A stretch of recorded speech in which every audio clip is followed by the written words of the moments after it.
Hello there, and welcome to Life Beyond Seen, where curiosity gets cozy and science takes the scenic route to sleep. Tonight's quiet journey drifts toward the very bottom of our planet, to a place so remote, so silent, and so old that time itself seems to have slowed beneath its endless white expanse. Down there, beneath layers of ice thicker than mountains, there are secrets waiting in the cold, and some of them might just be alive. Before we settle in, I'd love to know where you're listening from tonight. Somewhere warm, perhaps, wrapped up against the chill of the world. Or maybe it's already deep night where you are, and the thought of cold feels distant and unreal. Either way, I'm glad you're here. And if you find these late-night voyages soothing, if the thought of science told softly helps you rest, it would mean a great deal if you gave this a like, or maybe subscribed, so that this calm corner of curiosity can reach others who might need a quiet place to wonder. Now breathe a little slower, let your thoughts settle, and picture a world made of ice. Not the gentle cracking kind that forms in a freezer or on a window pane, but a continent-sized fortress, miles thick, ancient beyond comprehension. The South Pole is not just cold, it is the coldest, driest, windiest place on Earth. A desert made of frozen water, stretching so far that it holds nearly 70% of the planet's fresh water, locked in layers that preserve the history of air itself. Every snowfall that lands there becomes part of a story written in white, each flake compressing into the next, building a record of time that goes back millions of years. But what lies beneath all that? What waits under 3 kilometers of ice where no light has reached for eons? For a long time, no one asked that question seriously. Antarctica was viewed as a barren wasteland, a place where life ended. Early explorers who braved its endless white plains described it as lifeless, timeless, and silent. When they planted their flags, they believed they stood on solid ground. But they were wrong. Beneath their boots lay not bedrock, but a world of water, dark, sealed away, and possibly teeming with hidden biology. Scientists would later discover that Antarctica isn't one block of ice at all. It's a living, shifting shell that flows and creeps like an extremely slow river. Under the pressure of its own weight, the ice deforms, sliding over valleys and ridges, moving toward the sea. And in that movement, something remarkable happens. Friction and pressure cause melting at the bottom, creating pockets of liquid water trapped between the ice and the rock below. These are not puddles or cracks. They're lakes, some larger than entire countries, sealed beneath the ice for millions of years. The largest of them, Lake Vostok, lies beneath nearly 4 kilometers of solid ice. To reach it is like trying to drill through time itself. For decades, it was only a theory, a strange anomaly revealed by radar in the 1990s. But as instruments improved, scientists confirmed that not only did this buried lake exist, but there were hundreds more. Subglacial lakes, rivers, and channels spreading under the continent like veins in a sleeping body. And where there is water, no matter how cold, dark, or cut off, life has a tendency to find a way. It's almost strange how easily we assume that life belongs to sunlight. We picture forests, reefs, grasslands, and cities, all buzzing with energy drawn from the sun. Yet life has never been loyal to warmth. It's been found thriving in volcanic vents, in acid pools, in caves where oxygen is nearly gone, in the frozen brine of Arctic permafrost. Bacteria, fungi, and tiny multicellular organisms have been recovered from places that no human could survive for minutes. Each discovery expands our idea of what's possible, and each one whispers the same thing. If it can live here, it can live there too. That's why scientists look beneath the South Pole with a kind of reverent curiosity. It's not just about discovering what's under the ice. It's about understanding what life is capable of. The water down there has been sealed for perhaps 15 million years, isolated since before humans existed, maybe even before modern mammals evolved. Whatever microbes, if any, survive in that liquid darkness, They may carry genetic traces from a time when the world was unrecognizable. They could reveal how life adapted to extreme isolation, how it resisted starvation and radiation, and maybe even how it originated. Imagine that for a moment. A lake that has never felt sunlight, that has never exchanged gases with the atmosphere, that has been locked away since before the first humans shaped stone into tools. The temperature is below freezing, but the pressure from the ice keeps the water liquid. There's no photosynthesis, no open air, no seasons, just quiet, and the slow drift of chemical reactions feeding an invisible ecosystem. If something is alive there, it's living by rules we barely understand. There's a strange peace in that thought. The idea that under the harshest, loneliest place on Earth, there might be movement too small for any eye to see. Tiny cells dividing in silence, nourished by minerals from the bedrock or by the chemical energy of decaying elements, each one a survivor of unimaginable endurance. We think of life as fragile, but perhaps it's the most resilient force in the universe. Of course, reaching that buried world is no easy task. To touch it risks contaminating it. Drilling through kilometers of ice with any machine that uses fuel or chemicals could introduce modern microbes, destroying whatever ancient record lies within. So scientists have to work with near obsessive caution. They develop clean drilling systems, sterilized probes, and sealed containers that can reach through the ice without letting anything leak in or out. The process takes years, often decades, and every new borehole is both a triumph and a test of patience. When Russian researchers at the Vostok station first reached the buried lake in 2012, the world held its breath. They had drilled for more than 2 decades, using a mixture of kerosene and freon to prevent the hole from freezing shut. When they finally broke through, they didn't take direct samples, just water that had seeped up and refrozen in the borehole. Even so, what they found inside stunned scientists. There were traces of microbial DNA, strange sequences unlike anything seen before. Some suspected contamination. Others believed they had glimpsed an ancient biosphere. The debate continues even now, unresolved and fascinating. But one thing is clear. Beneath the South Pole, there is an ecosystem of possibilities. Even if no organism lives there now, the chemistry alone could tell stories of ancient oceans and early Earth. And if life does exist beneath the ice, it would be proof that biology can endure in total isolation, without sunlight, in conditions nearly identical to the icy moons of Jupiter and Saturn. That realization ties our planet to the rest of the solar system in an unexpectedly intimate way. Antarctica becomes a mirror, a reminder that before we look for life beyond Earth, we might need to understand the life that hides beneath our own feet. As the years pass, scientists continue to refine their methods. Satellite data reveal shifting patterns in the ice sheet, rivers that flow beneath the surface, lakes that fill and drain in cycles lasting decades. These hidden waters reshape the continent from below, influencing how glaciers move and how the ocean rises. What was once thought static is now known to be dynamic, alive in its own glacial rhythm. It's easy to forget that this frozen landscape is in motion, slowly pulsing with liquid water that never sees the light of day. If you could stand there, truly stand there, at the centre of the South Pole, you'd see nothing but white in every direction. No horizon, no trees, no sound but the wind. Beneath your boots, miles below, is a world that hasn't seen the sky in millions of years. It's humbling to imagine that somewhere down there, microscopic survivors may be quietly metabolizing, drifting, dividing. Their world is measured not in days or seasons, but in geological patience. And yet they are part of the same biosphere as us, linked by the same evolutionary thread.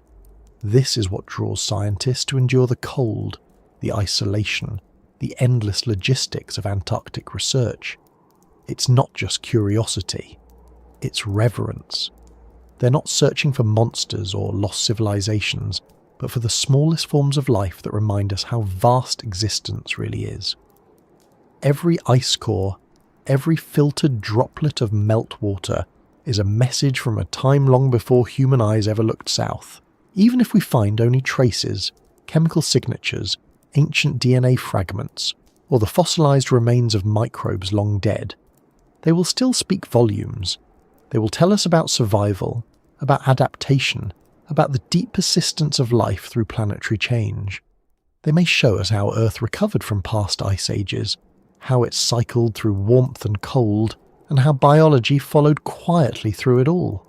Some researchers think the study of Antarctic subglacial life could even rewrite our definitions of habitability. We've long believed that life requires sunlight, warmth, and open water. But if it exists under Antarctica, sealed beneath rock-hard ice, then the same principles might apply elsewhere. Moons like Europa and Enceladus, with their icy crusts and subsurface oceans, suddenly become less alien. They start to look familiar, like cold cousins of a hidden world right here on Earth. And so, when scientists camp on the ice and peer through radar maps of what lies below, they're not just studying our planet's geology, they're looking for echoes of the cosmos. The frozen lakes beneath the South Pole are not just places, they're analogues for other worlds. In studying them, we learn how to look for life beyond Earth, how to recognize it, and perhaps how to protect it when we find it. What's most remarkable is that all of this happens in silence. There are no eruptions, no glowing colours, no visible signs of the life that might be there. Just the slow pressure of ice, the faint hum of scientific equipment, and the patience of a planet that moves at a pace we can barely comprehend. It's the kind of mystery that doesn't demand an answer. It invites one. The ice beneath the South Pole may hide ancient life, or it may simply hold the conditions that once allowed it. Either way, it reminds us that the line between alive and lifeless, between ancient and eternal, is thinner than we think. The cold does not erase, it preserves, and what it preserves may yet speak.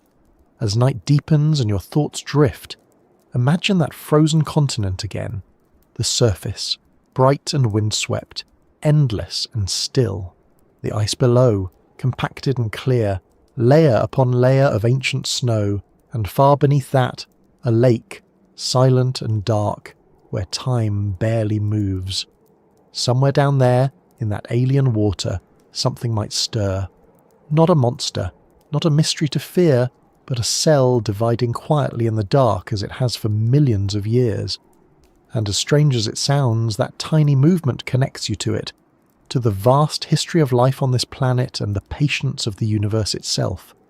The ice is not empty. It listens, it remembers, and it holds.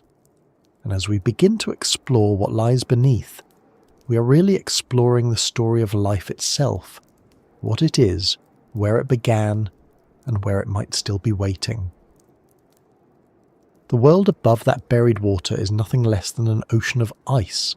To most people, Antarctica seems simple, almost blank, as if it were only white stretched to infinity.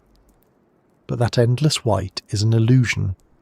Beneath it lies a complex landscape shaped by mountains, valleys, rivers, and entire ancient coastlines crushed and hidden under ice so thick that light itself can't find a way through. When explorers describe standing on the Antarctic plateau, they talk about how the horizon disappears into itself. There are no trees or landmarks, no sense of scale or direction. The sky blends with the snow until you can't tell where one ends and the other begins. It's not so much a place as a sensation, the feeling of being surrounded by everything and nothing at once. If you were to look at the continent from space, you'd see a sheet of white covering almost everything.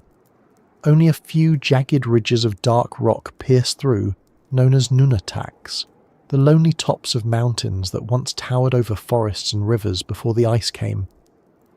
Every other part of the landscape is buried beneath kilometres of frozen history. This sheet of ice, smooth from above but wildly uneven below, hides rivers that flow without ever seeing the sky, and lakes that haven't felt wind in millions of years. The ice itself moves, slow and heavy, like a continent-sized glacier constantly creeping toward the ocean. It looks solid, but it breathes. The weight of all that ice pushes the crust of the Earth downward, bending it like a soft drumhead. Beneath that pressure, rock cracks and grinds, and heat from the planet's core seeps upward. It's strange to think that under the coldest place on Earth there is warmth. Not much, just enough to keep water liquid in the deepest layers. That thin balance between freezing and melting is what makes the hidden rivers possible. Every so often the ice melts slightly, and water seeps through microscopic channels. Gravity draws it downward, where it pools in valleys and hollows, forming hidden lakes.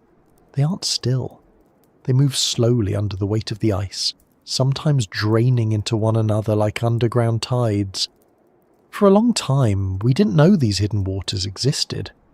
The ice is too thick for ordinary drilling, and the landscape is too remote for direct exploration. But radar changed everything. Airborne surveys bounced radio waves through the ice, and the echoes that came back revealed smooth, reflective surfaces deep below, places where water lay trapped. These discoveries transformed our understanding of Antarctica. What we once thought was static and lifeless turned out to be dynamic and alive, a complex network of moving ice and water connecting the interior of the continent to the sea. Each discovery led to more questions. If water was moving beneath the ice, how much of it was there? How fast was it flowing, and could it support life? The more scientists looked, the more they realized that Antarctica wasn't just an archive of the past. It was a living system. The ice moves, the water shifts, and the entire structure changes shape over time. Beneath the quiet surface, the continent pulses with a rhythm of its own. In some places, the ice is so clear that it traps tiny bubbles of ancient air. Cores drilled from these layers act like time capsules, preserving a record of Earth's atmosphere from hundreds of thousands of years ago. Scientists can read them like pages in a frozen book, analysing the trapped gases to reconstruct past climates. From those bubbles, we've learned about ice ages, volcanic eruptions, and how the balance of carbon dioxide and methane has shifted over eons. Each bubble holds a whisper of the world that once was, but beneath the layers of ancient air, below the reach of those cores, the story changes. Down there, the ice grows darker, denser, and eventually gives way to liquid. That boundary, where solid meets fluid, marks one of the strangest frontiers on Earth. To imagine what it's like, think of the deepest cave you've ever seen. Now fill it with silence and remove every trace of light. Replace the stone walls with ice that glows faintly blue, not from illumination but from the way the crystal structure bends and scatters what little light can reach that far. It's a blue that feels ancient, heavy and infinite, the colour of pressure and time. That is the hidden blue beneath the white, a hue that exists only in places where sunlight dies and the world holds its breath. When researchers lower instruments into boreholes, the light from their cameras fades to black within seconds. What returns to the surface is not an image of clarity, but a strange, dreamlike landscape. Ice walls that seem to flow, tiny air pockets sparkling like stars, and sometimes a faint shimmer of sediment drifting through the water. These sediments are clues, traces of crushed rock, organic matter, maybe even remnants of once living things carried there long before the continent froze. Each fragment is a letter in a story still being translated. What fascinates scientists most is how stable this world is. On the surface, Antarctica experiences fierce storms and dramatic temperature swings, but beneath the ice, everything changes slowly. The water doesn't freeze because of the pressure. It doesn't boil because there's no air. Temperatures hover around -2 degrees Celsius, just below freezing, and yet that is enough for water to remain liquid. Chemical reactions happen there at a glacial pace, allowing microorganisms, if any exist, to adapt in ways that defy ordinary biology. The energy sources are minimal. minerals from the bedrock, trace gases, perhaps tiny amounts of heat from radioactive decay. But for microbes, that can be enough. When scientists study life in extreme environments elsewhere on Earth, deep-sea vents, salt flats, polar deserts, they often find the same surprising pattern. Wherever there's even a hint of water and energy, something has found a way to use it.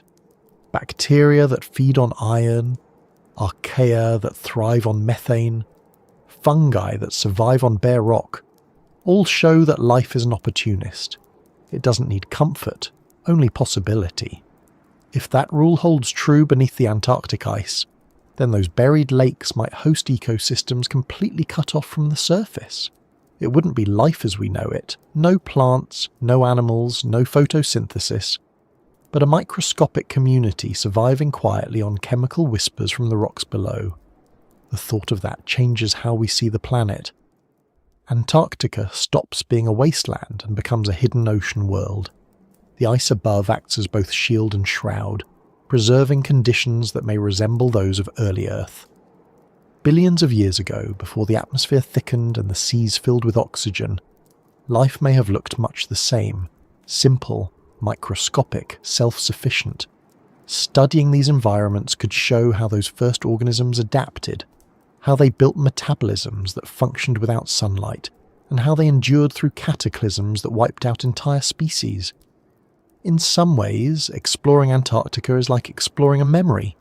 The ice sheet hides layers of time, and the lakes beneath it might hold the echoes of an ancient biosphere. Every sample of sediment or frozen water tells us a little more about how the planet evolved. Even if we never find living cells, the chemical fingerprints left behind could reveal how long they survived, how they consumed and produced energy, and what kind of environment allowed them to persist. Getting those answers requires technology that's equal parts precise and patient. Drilling through 3 or 4 kilometers of ice isn't just a technical challenge, it's a moral one. Scientists have to be absolutely certain that their equipment won't contaminate what it touches. A single microbe from the surface could ruin an entire experiment, masking the real signals with modern life. To prevent that, research teams design sterilized probes that melt their way downward using hot water or lasers, sealing behind them as they go. It's an exercise in trust and restraint, a balance between curiosity and caution. When the first radar images of subglacial lakes appeared, they showed a landscape that no one expected.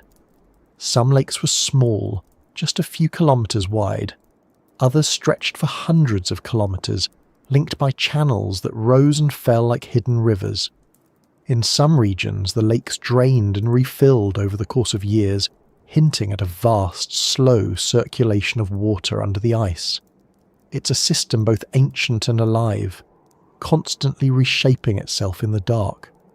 Scientists now think there are more than 400 lakes beneath the Antarctic ice.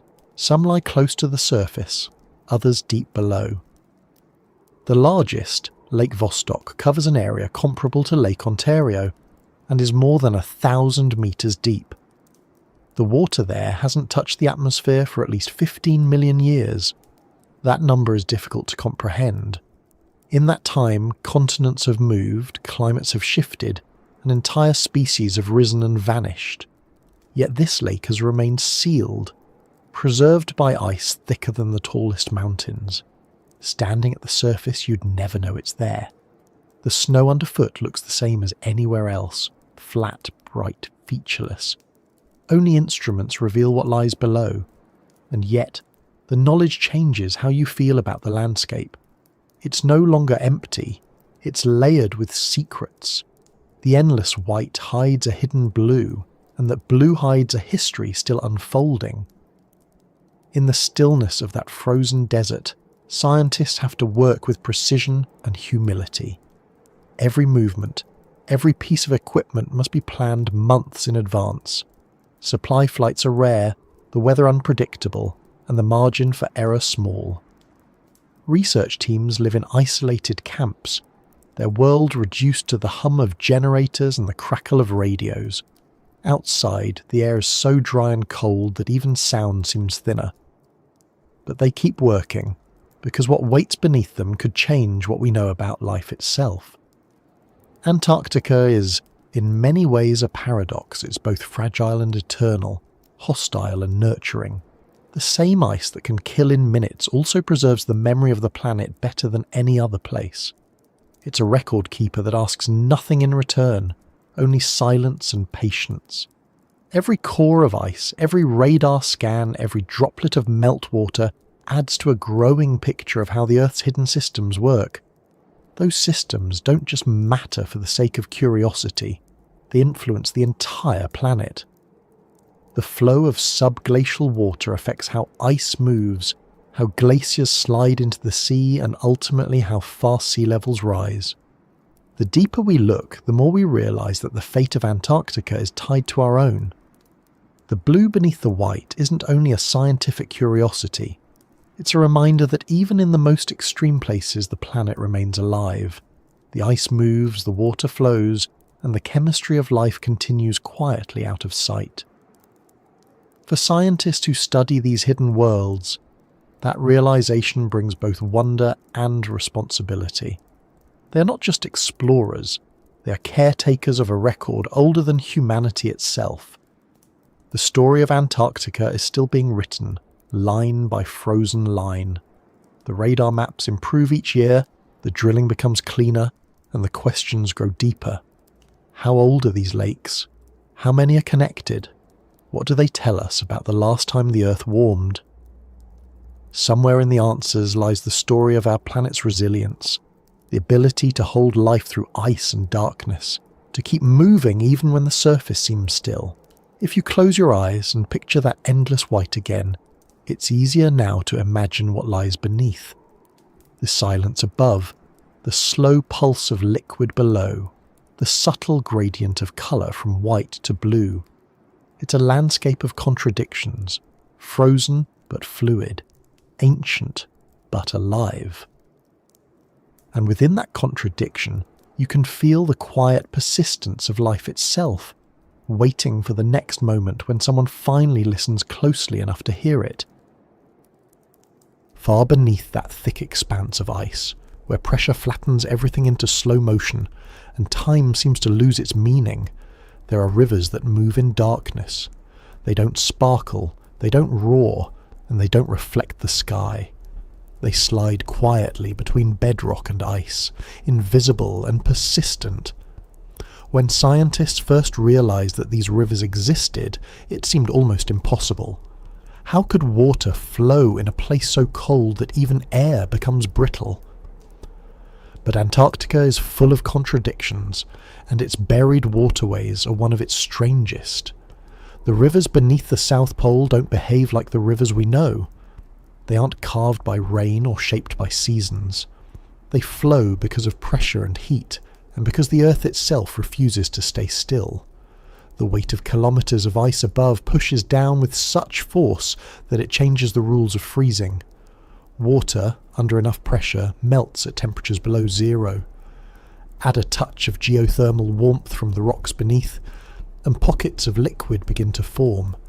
Gravity does the rest. The water finds a path trickling through tiny cracks and channels, merging into streams that slide unseen toward deeper basins. What's extraordinary about these rivers is how organised they are. When scientists mapped them using radar and satellite data, they discovered an entire network connecting the interior of Antarctica to the edges of the continent. These are not random puddles. They are structured systems, shaped by topography and ice movement, running for hundreds of kilometres under the frozen crust. Some of them feed into subglacial lakes, while others drain them, carrying meltwater slowly toward the sea. The flow is glacial in every sense, centimetres per day rather than metres per second. But it never stops. Each of these buried rivers plays a crucial role in how Antarctica breathes. They lubricate the base of glaciers, allowing them to slide more easily toward the ocean. When water pressure builds, glaciers move faster. When it drops, they slow down. That means these hidden streams are part of the engine that drives the continent's ice flow. A change deep below, perhaps a new melt pocket forming or an underground lake draining, can affect the movement of ice hundreds of kilometers away. It's a reminder that even in the most frozen places, the planet's systems remain in motion. The discovery of these rivers came slowly. Early radar surveys hinted at strange anomalies, flat reflective surfaces, long narrow bands where echoes behaved differently. For years, scientists debated what they meant. It wasn't until detailed ice-penetrating radar from aircraft and satellites became available that the full picture emerged. Beneath the surface was a vast hydrological network, hidden but active, threading through the continent like veins through stone. One river in particular, recently mapped, runs for nearly 300 kilometers, draining a large portion of East Antarctica's interior. It's larger than any river ever imagined in such a place. What makes these waterways even more interesting is what they might carry. They're not just moving water, they're moving history. As they slide along the bedrock, they pick up minerals, sediments, and possibly microorganisms that have been sealed away for millions of years. The currents could transport nutrients from one lake to another, linking isolated ecosystems into a slow subterranean exchange. If life exists beneath the Antarctic ice, these rivers are likely its lifelines, the invisible arteries that sustain it. The chemistry of these rivers is unusual. With no sunlight and no photosynthesis, any potential life must rely on chemical energy. That could mean feeding on minerals like iron, sulfur, or ammonia, or using small traces of organic matter that drift through the water. Similar systems exist elsewhere on Earth, in caves and deep-sea vents, where microbes thrive without light, living off reactions between rock and water. Those comparisons are what make Antarctica's buried rivers so fascinating to astrobiologists. They may represent one of the closest analogues to conditions on icy moons, such as Europa or Enceladus. In both cases, there's ice above, rock below, and the faint heat of a world still turning inside. In the darkness beneath the South Pole, there are no seasons, no sunlight, no surface storms, yet change still happens. Pressure shifts, glaciers slide, and the rivers adjust their courses. They may swell or shrink as lakes above them drain or refill. In 2007, satellite observations revealed something astonishing. One subglacial lake suddenly emptied, and another hundreds of kilometers away filled up shortly afterward. The only explanation was that a river had connected them, allowing a pulse of water to travel unseen through the ice. It took months to complete the journey, but it proved that Antarctica's hidden waterways are interconnected, part of a single slow system that spans much of the continent. To study these rivers is a challenge unlike any other. You can't simply dig a trench or lower a camera. The ice above is solid, shifting, and kilometers thick. Scientists rely on radar, gravity mapping, and ice-penetrating sensors to build indirect pictures. Sometimes they use seismic waves, small vibrations that travel through the ice and reflect off different layers. By analysing the echoes, they can infer where water lies, how thick it is, and how it moves. The data is complex and never perfect, but together it paints a portrait of a hidden landscape that feels almost alive. Understanding how these rivers behave matters far beyond the pursuit of curiosity. They play a major role in how Antarctica interacts with the rest of the planet. When subglacial water flows to the coast, it can affect ice shelves, those vast floating extensions of the ice sheet that hold back the glaciers. If too much water accumulates at their base, it can lift and weaken them, making it easier for chunks to break off and drift into the sea. Each fracture, each iceberg, contributes in small ways to rising sea levels. What happens in the darkness beneath the ice, in other words, influences the coastlines of the entire world. But the story of these rivers isn't only one of mechanics. There's something strangely intimate about them, something that connects deeply with the nature of life itself. They exist without ever seeing the sky, moving in total silence through a world that hasn't changed for millions of years. If you could somehow be there, floating in that cold black water, surrounded by walls of clear ice, you would see a world that feels completely alien. The only light would come from the faint glow of minerals reflecting off your equipment. The temperature would hover just below freezing. Every sound would be absorbed. The flow would be so slow you might not even sense movement, yet it would continue, patient and unstoppable. Scientists have begun to sample water from shallower subglacial systems, places where the ice is thinner or where the rivers come close to the surface. What they've found is encouraging. Some samples contain trace amounts of organic compounds, the building blocks of life. Others show evidence of chemical reactions between rock and water that could produce the energy needed for microbes to survive. These clues suggest that even in complete darkness, a subtle form of life could exist, not thriving perhaps, but persisting, waiting. The search for such life requires extraordinary care. Every tool that touches the ice must be sterilized, every drop of drilling fluid filtered. Even the smallest contamination from the surface could destroy the fragile balance below.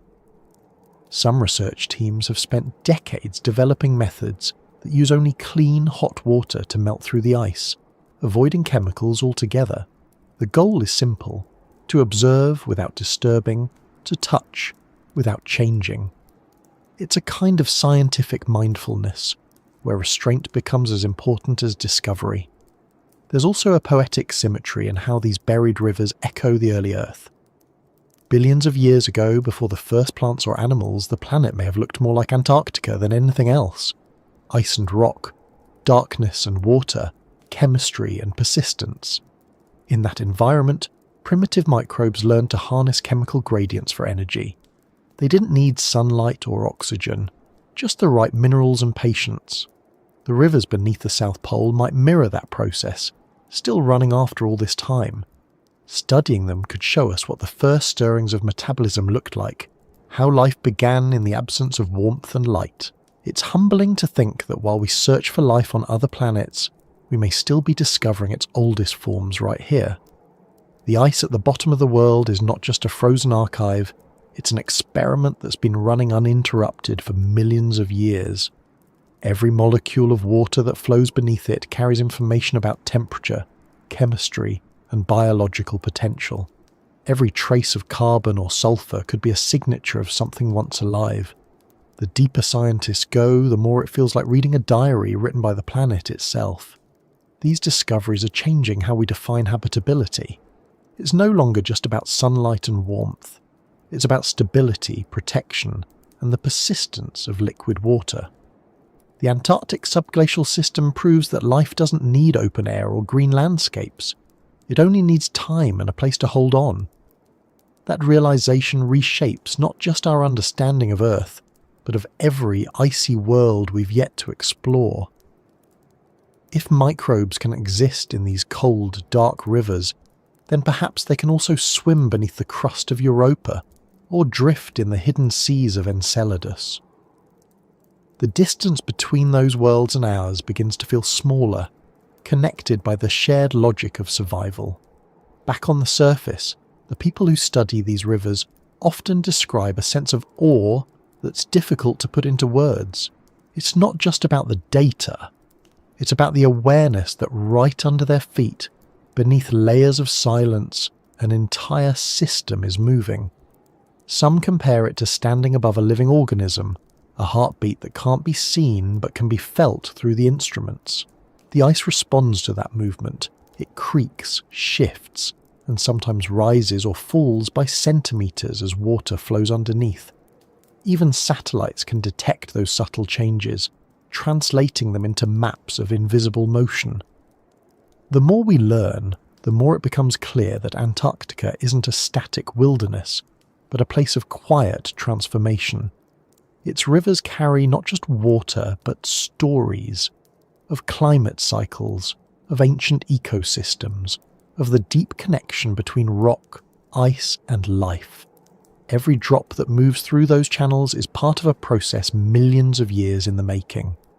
And though we can't see them directly, we can imagine them, winding through the darkness like patient signatures of endurance. Understanding those systems isn't only an academic pursuit, it's essential for predicting the future. As the climate warms even slightly, the balance of ice and water in Antarctica will shift.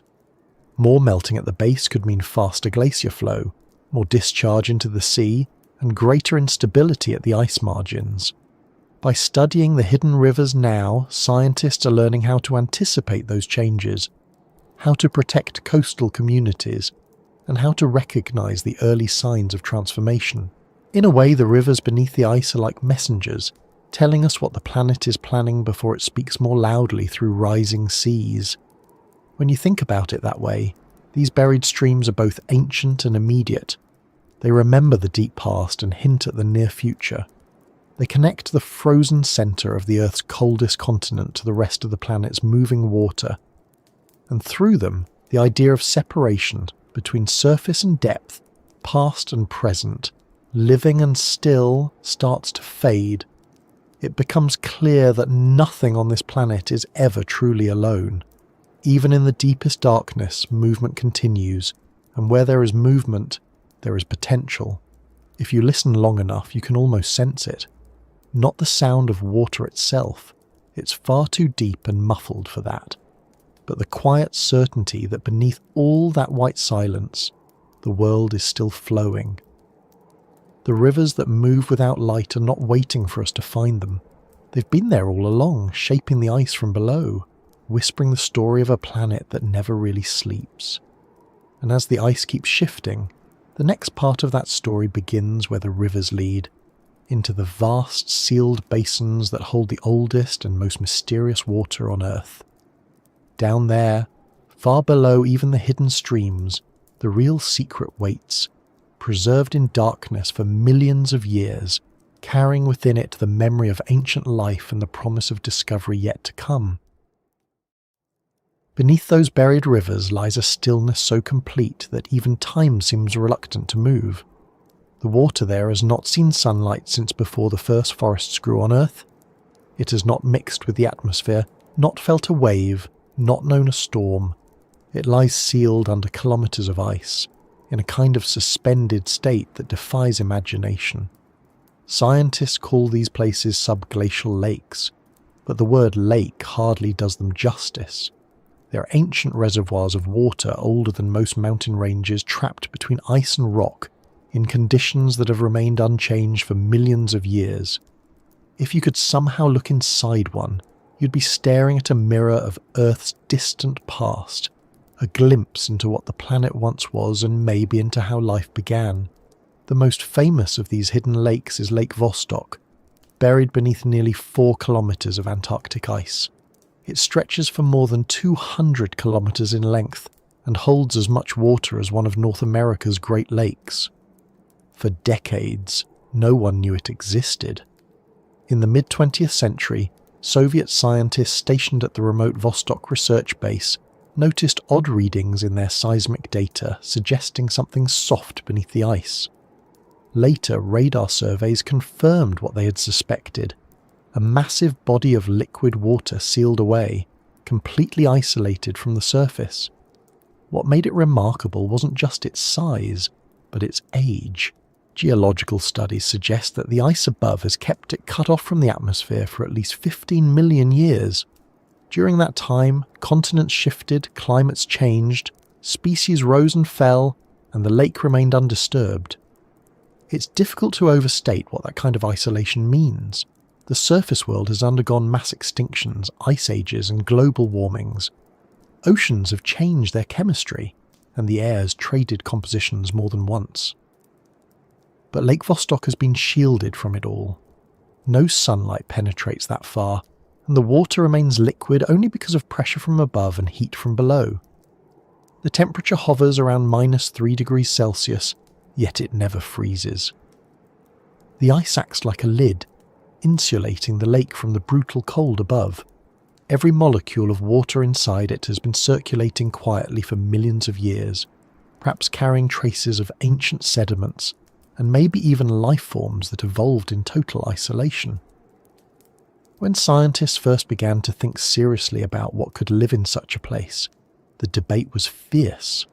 Some argued that nothing could survive that long without new nutrients or sunlight. Others pointed out that life is remarkably adaptable and that microbes on Earth have been found in places that seem far less hospitable, inside volcanic rock, deep under the ocean floor or frozen within permafrost.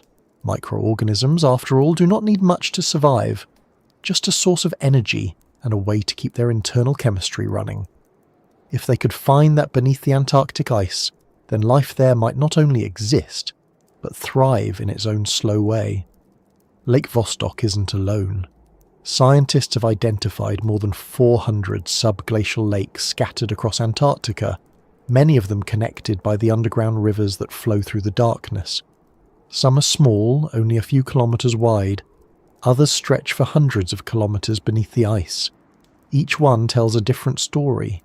Some fill and drain in cycles that take years, suggesting that water flows between them like a slow heartbeat. Others are completely sealed, their surfaces never touched by a single bubble from the outside world. Collectively, they represent one of the last unexplored ecosystems on Earth. Accessing those lakes has become one of the great scientific challenges of our time. The problem isn't just the distance or the cold, it's the responsibility. To reach the water, scientists must drill through several kilometers of ice without introducing modern contamination. A single drop of oil, a fragment of skin, or a stray bacterium from the surface could destroy any evidence of native life. It's a challenge that has demanded new technologies, clean drilling systems, and careful patience. When researchers at the Vostok station finally managed to break through to the lake in 2012, after 2 decades of work, they did so with extreme caution. They didn't take direct samples from the lake itself, but from the refrozen ice that seeped upward after the drill reached the water. Even that indirect sample was enough to provoke excitement. Inside it were traces of microbial DNA, strange sequences that didn't match known species. Some scientists believed these fragments represented contamination from the drilling process. Others thought they might be genuine, remnants of organisms that had lived and evolved in the lake's isolation.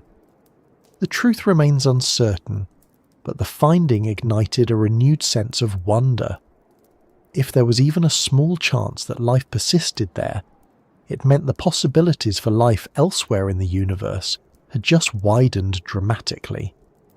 To understand why, it helps to look at what conditions in Lake Vostok are like.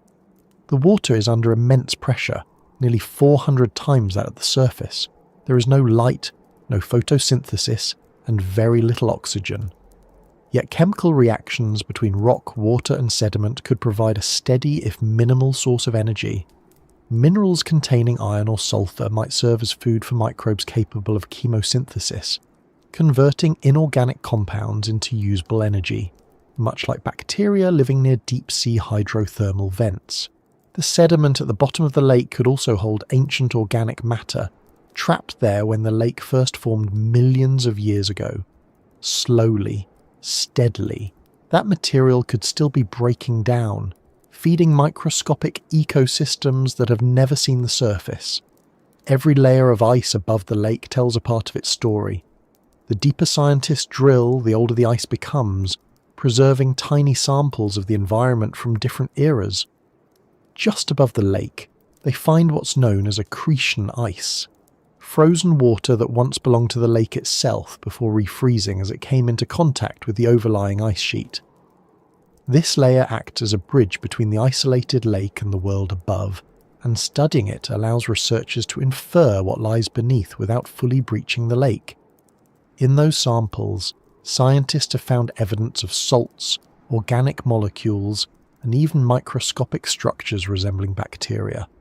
Nothing conclusive, but enough to suggest that the lake below is chemically active, possibly biologically as well. What makes the idea of life in Lake Vostok so compelling isn't just that it might exist, but what it represents.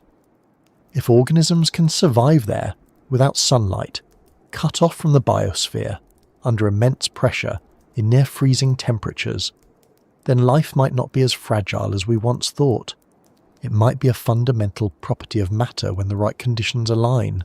The same processes that sustain life under the Antarctic ice could easily operate beneath the crusts of icy moons like Europa or Enceladus, where oceans exist below layers of frozen surface. In that sense, every core sample from Antarctica is also a rehearsal for future missions beyond Earth. The isolation of these lakes is both a gift and a challenge. It allows scientists to study a system untouched by modern life, but it also means that what they find could be completely unlike anything we know. Evolution in isolation produces strange results. On islands, it gives rise to flightless birds and unique ecosystems.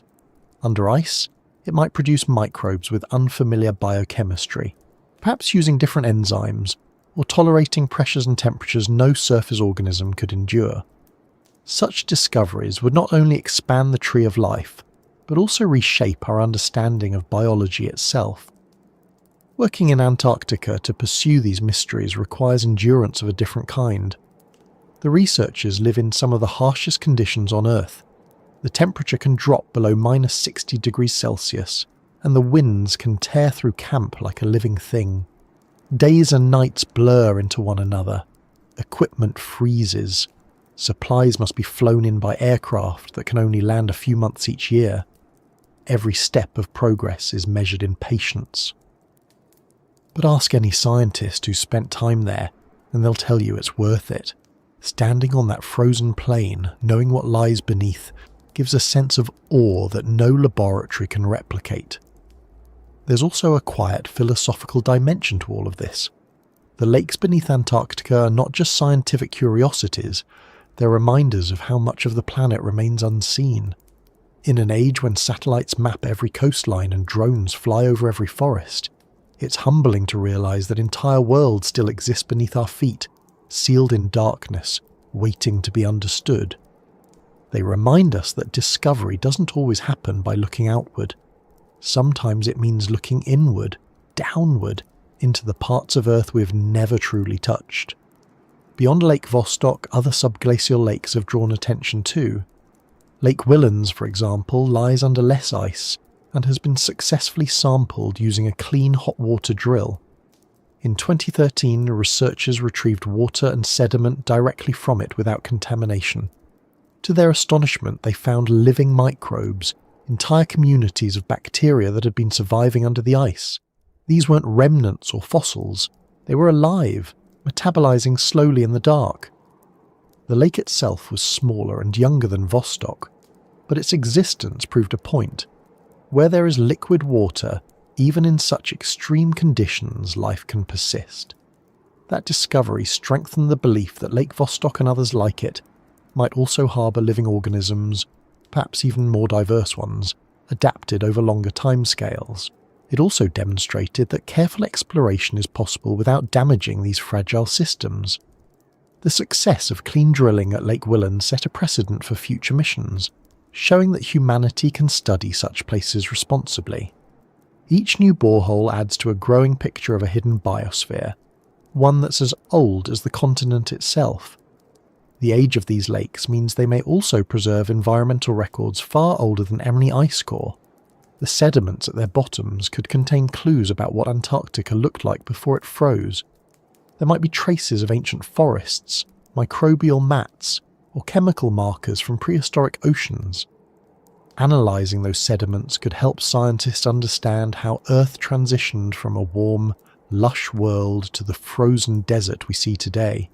It could reveal how life adapted to that change and what lessons it holds for a planet now warming again. Everything about this research speaks to patience. The water beneath the ice has waited millions of years. The people studying it can afford to wait a few more. Each season brings new data, new technology, new insights. Step by slow step, the long sleep of ancient waters is being interrupted, not violently but gently, respectfully. Scientists approach these lakes not as conquerors, but as listeners, trying to understand what the planet has been whispering beneath its frozen skin. Even with all our instruments, the image remains incomplete. No one has yet seen Lake Vostok directly. We've only inferred its properties through radar, magnetic readings, and the chemistry of refrozen samples. The day we finally peer into its depths will mark a turning point in our understanding of life and isolation. But even without that direct glimpse, the knowledge we've already gained changes everything. It shows that the planet's capacity for complexity doesn't stop where the ice begins. It continues downward into places that feel alien but are deeply connected to the story of life on Earth. The more we learn about these lakes, the more they seem less like exceptions and more like reminders. They tell us that life isn't confined to the comfortable or the visible. It exists wherever conditions allow, even if those conditions mean total darkness, pressure that could crush a submarine, and temperatures far below freezing. Life, it seems, has no need for our definition of habitability. It writes its own rules, quietly, patiently, in the dark. And somewhere, far below the endless white of Antarctica, it may still be doing just that. The water beneath the South Pole continues its long, slow circulation, untouched by the surface world. Microbes, if they exist there, go on dividing in silence, unaware of the scientists waiting above. The ice shifts, the rivers feed the lakes, and the ancient waters remain in their sleep, holding within them the memory of a planet that has changed 1,000 times while they have stayed the same. The story doesn't end there. Above those sleeping waters, above the pressure and the darkness, people continue to work, building cleaner drills, more precise instruments, and more daring missions. They're not just chasing knowledge, they're chasing connection, a deeper understanding of how life endures. Because if the long sleep of ancient waters can still hold traces of vitality, then perhaps nothing in this universe is ever truly lifeless. The patience of the planet becomes the patience of those who study it, and the quiet endurance of the ice becomes a lesson in perspective. What lies beneath Antarctica isn't just a scientific frontier, it's a reflection of persistence, both human and biological. The long sleep may continue, but with every discovery, the world above it grows a little more awake. And just as those buried waters remind us of life's endurance in the cold, they lead us onward to another question, the kind that draws people even deeper into the mystery. If life can survive in the darkest lakes on Earth, could it also exist in the places even colder, farther, and lonelier than these? That question begins to rise steady as a current, and it carries us naturally into what comes next. The idea that something could live in the coldest darkness on Earth feels strange at first. The mind instinctively associates life with warmth, with light, with the gentle pulse of sunlight feeding plants and the oxygen they give back. Yet the longer we look at the natural world, the clearer it becomes that life has never been confined to comfort. It exists in extremes, in silence, in pressure, in acid, in radiation. It endures in boiling vents on the ocean floor and frozen deserts where nothing should move. It hides in salt crystals older than civilization, and in that resilience lies one of the most astonishing truths of our planet. Wherever there is energy, no matter how faint, life finds a way to use it. Beneath Antarctica's vast ice, in lakes sealed off for millions of years, the conditions appear almost perfectly hostile. There is no sunlight, no oxygen-rich atmosphere, no influx of nutrients from the surface. The temperature remains below freezing, the pressure is immense, and the water contains more dissolved gases and salts than any typical environment. Yet these are not obstacles, they are challenges that life, if present, has adapted to overcome. The microorganisms that could inhabit such places wouldn't resemble the thriving forms we see above ground. They would be small, slow, and specialized, operating at a pace that matches the glacial rhythm of their surroundings. We already know that microbes on Earth can survive in ways that once seemed impossible. Scientists have recovered living bacteria from deep inside oceanic crust, kilometers below the seafloor, where the temperature and pressure mimic those found under Antarctica. Others have found tiny cells locked inside Arctic permafrost, revived after being frozen for tens of thousands of years. Even in nuclear reactors, species have evolved to repair their own DNA faster than radiation can destroy it. These discoveries reveal a universal pattern. Life does not need ideal conditions. It needs persistence and the ability to adapt. In Antarctica, researchers have begun to identify what kind of organisms could potentially exist beneath the ice. The most likely candidates are extremophiles, microbes that flourish in environments toxic or lethal to most other forms of life. Among them are psychrophiles, cold-loving organisms that grow best at temperatures below zero. These microbes produce special proteins that prevent their cells from freezing solid, keeping the water inside them in a delicate liquid state. Some use antifreeze-like molecules to stop ice crystals from forming, while others alter the composition of their cell membranes to remain flexible, even in extreme cold. The energy these organisms need doesn't come from sunlight. Instead, it's drawn from the chemistry of their surroundings. In deep-sea hydrothermal vents, microbes harness the energy released by volcanic minerals reacting with seawater. Beneath Antarctic ice, similar chemical processes could be at work on a slower, colder scale. Minerals in the bedrock release ions into the water, where they react with oxygen, nitrogen, or sulfur. Microbes that can use these reactions as fuel may have carved out small, stable niches of survival. The energy flow is minimal, but so are their needs. Some might divide only once every few years, conserving every molecule of energy like a slow heartbeat in the dark. Evidence for such possibilities doesn't come from imagination but from direct study of the planet's coldest environments.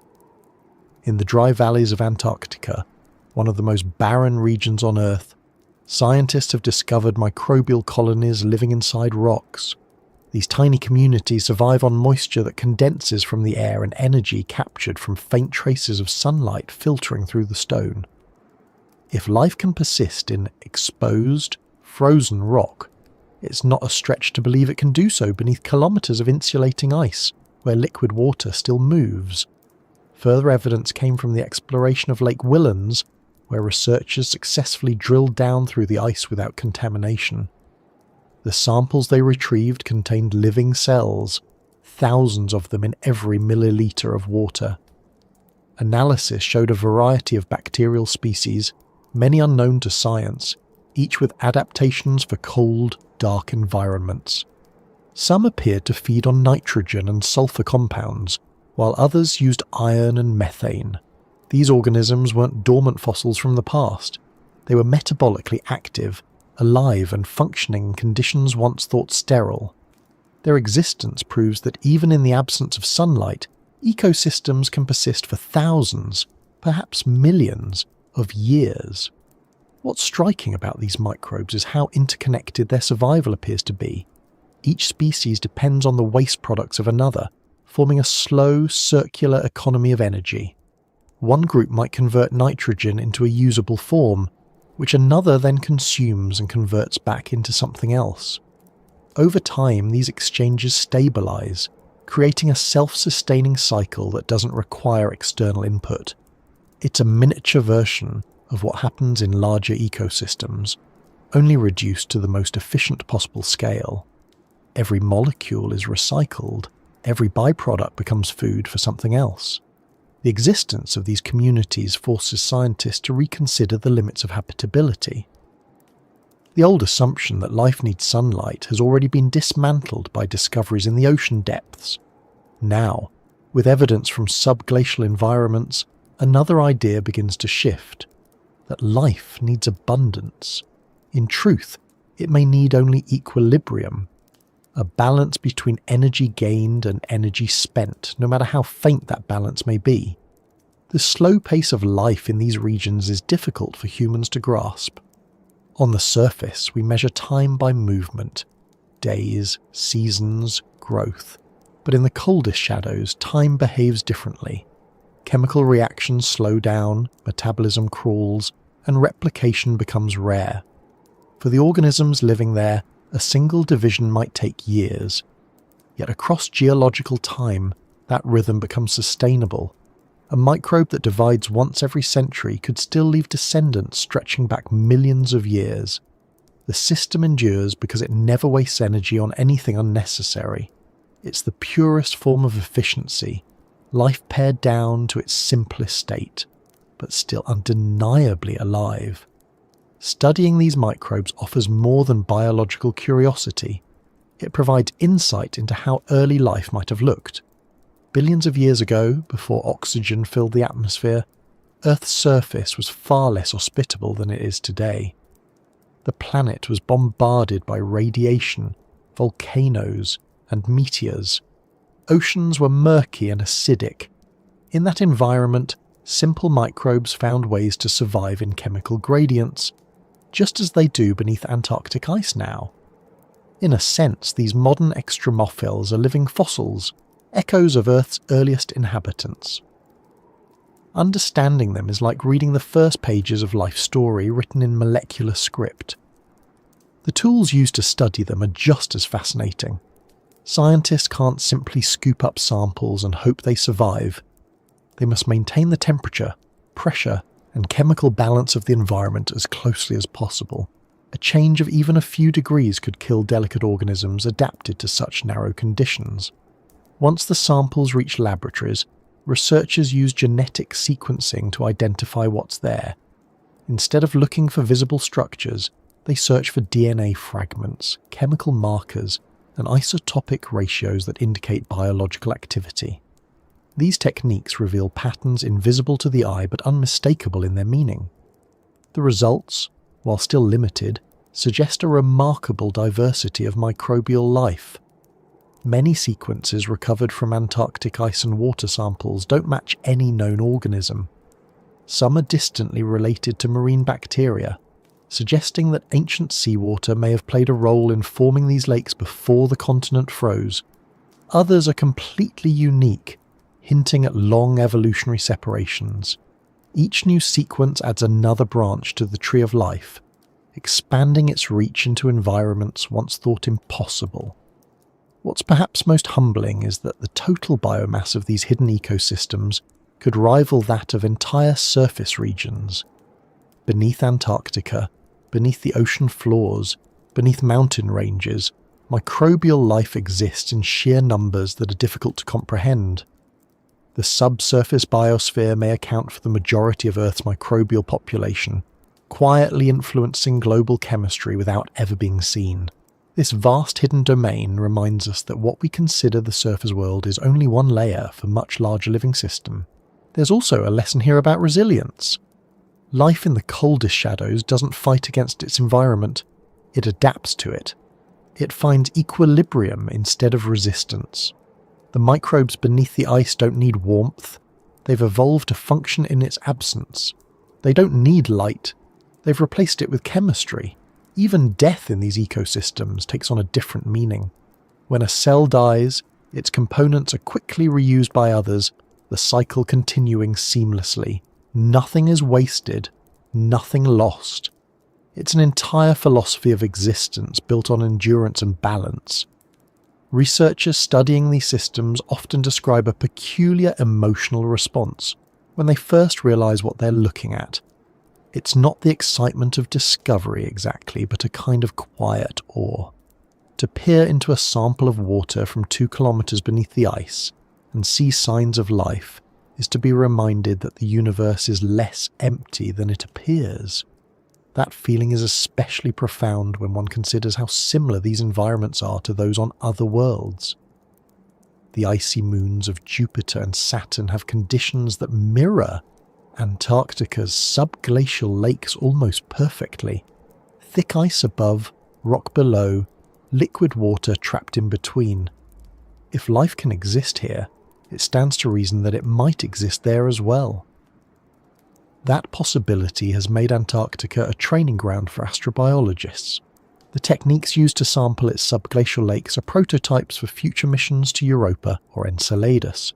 Clean drills, sealed sampling containers, and robotic probes that can operate autonomously in extreme conditions, all are being tested in the frozen continent's depths. What we learn here will guide how we search for life elsewhere. Each experiment beneath the Antarctic ice is, in a sense, a rehearsal for reaching other worlds. Even as we look outward, though, The significance of what's happening below our own planet's ice shouldn't be underestimated. The existence of life in such conditions changes how we see Earth itself. It's no longer a world divided neatly between habitable and uninhabitable zones. It's a layered organism, alive from its surface to its core. The deep biosphere connects with the shallow one through slow exchanges of water, gas, and minerals. Over geological timescales, these interactions shape everything, from ocean chemistry to climate. In that sense, the coldest shadows beneath Antarctica are not isolated at all. They're part of the same global network that sustains forests, oceans, and atmosphere. They remind us that the definition of alive extends far beyond what we see. Even the smallest organism in the darkest lake contributes, however slowly, to the balance of the whole. The knowledge we gain from studying them also offers perspective on our own fragility. Humanity depends on narrow environmental conditions, temperature, air composition, sunlight. The microbes in the dark do not. They would continue long after the surface changed. In their slow persistence lies a kind of immortality, not in individuals but in continuity. They endure because they need so little. In a world increasingly defined by its instability, that endurance feels almost like wisdom. The scientists who dedicate their careers to studying this hidden life understand the gravity of their work. Each sample they collect carries the weight of time. Each DNA sequence adds another thread to the web of understanding that connects Earth to its cosmic possibilities. The work is slow, sometimes frustrating, often dangerous, but deeply meaningful. They are, in a way, ambassadors between worlds, the familiar one above and the alien one below. It's still uncertain just how complex these ecosystems are. They might be limited to microbes, or they might include larger, multicellular forms adapted to the same conditions. No one knows for sure, and the ice keeps its secrets well. What's certain is that the presence of life there, no matter how simple, challenges every assumption we once had about where life can exist. It shows that biology is not a fragile phenomenon clinging to rare circumstances, but a natural expression of chemistry given enough time. And so, the coldest shadows continue to live, unseen but enduring. Each droplet of water beneath the ice might contain 1,000 cells, each cell a story billions of years in the making. They drift through the dark, consuming, dividing and continuing, indifferent to whether anyone knows they exist. They don't need recognition. Their purpose is simply to persist. Above them, the glaciers move slowly toward the sea, their pace determined in part by the very water and microbes that live beneath. The connection between life and ice is deeper than we once imagined. The same processes that sustain these hidden organisms also influence how the ice flows, how it melts, and how it shapes the planet's future. The boundaries between biology and geology blur, merging into one continuous system of change. The story of life in the coldest shadows isn't a conclusion, it's an introduction to something larger. The same principles that govern survival here may hold true beyond our world. The adaptations that allow these microbes to live in near-freezing water might be universal strategies. Understanding them could teach us what to look for when we search for life elsewhere. It could also remind us of something simple but profound. Life, in all its forms, is not an exception. It's a pattern. And just as these tiny organisms continue their patient existence in the dark, our curiosity moves with the same persistence. We keep searching, drilling, observing, because each answer leads to another question. If these small, unseen creatures can thrive beneath the ice of our own planet, then what might exist under the crust of another? What might stir in oceans that never see light, orbiting worlds far from the warmth of the sun? That question drifts quietly upward, as steady as the slow currents beneath the ice, carrying us toward the next layer of understanding waiting to be uncovered. It's impossible to think about life beneath the Antarctic ice without wondering what it might mean beyond Earth. Every discovery in those frozen depths seems to echo outward into the cosmos, whispering of distant worlds that could hold the same secrets in silence. The connection is not poetic, it's scientific, grounded in chemistry, physics, and the quiet consistency of natural laws. The more we learn about the conditions under the South Pole, the more they resemble places far from here, moons orbiting gas giants, planets encased in ice, and perhaps even the hidden oceans of worlds we haven't yet found. It's as if the Earth, in its most remote corner, is showing us a reflection of what may lie scattered throughout the universe. When researchers study Antarctica's subglacial lakes, they're not just investigating a local mystery. They're testing the boundaries of biology itself. The pressure, the darkness, the isolation, these are the same conditions thought to exist on Europa, the icy moon of Jupiter, and Enceladus, one of Saturn's smallest but most intriguing satellites. Both have surfaces made of solid ice and evidence of liquid water beneath. Both emit plumes of vapour that hint at hidden oceans. Both, like the Antarctic lakes, are shielded from sunlight but sustained by the energy that rises from within. If microbial life can persist under Earth's ice, then maybe it's not alone in the solar system. The parallels are striking. Europa's crust is estimated to be around 20 kilometres thick, beneath which lies an ocean containing more water than all of Earth's seas combined.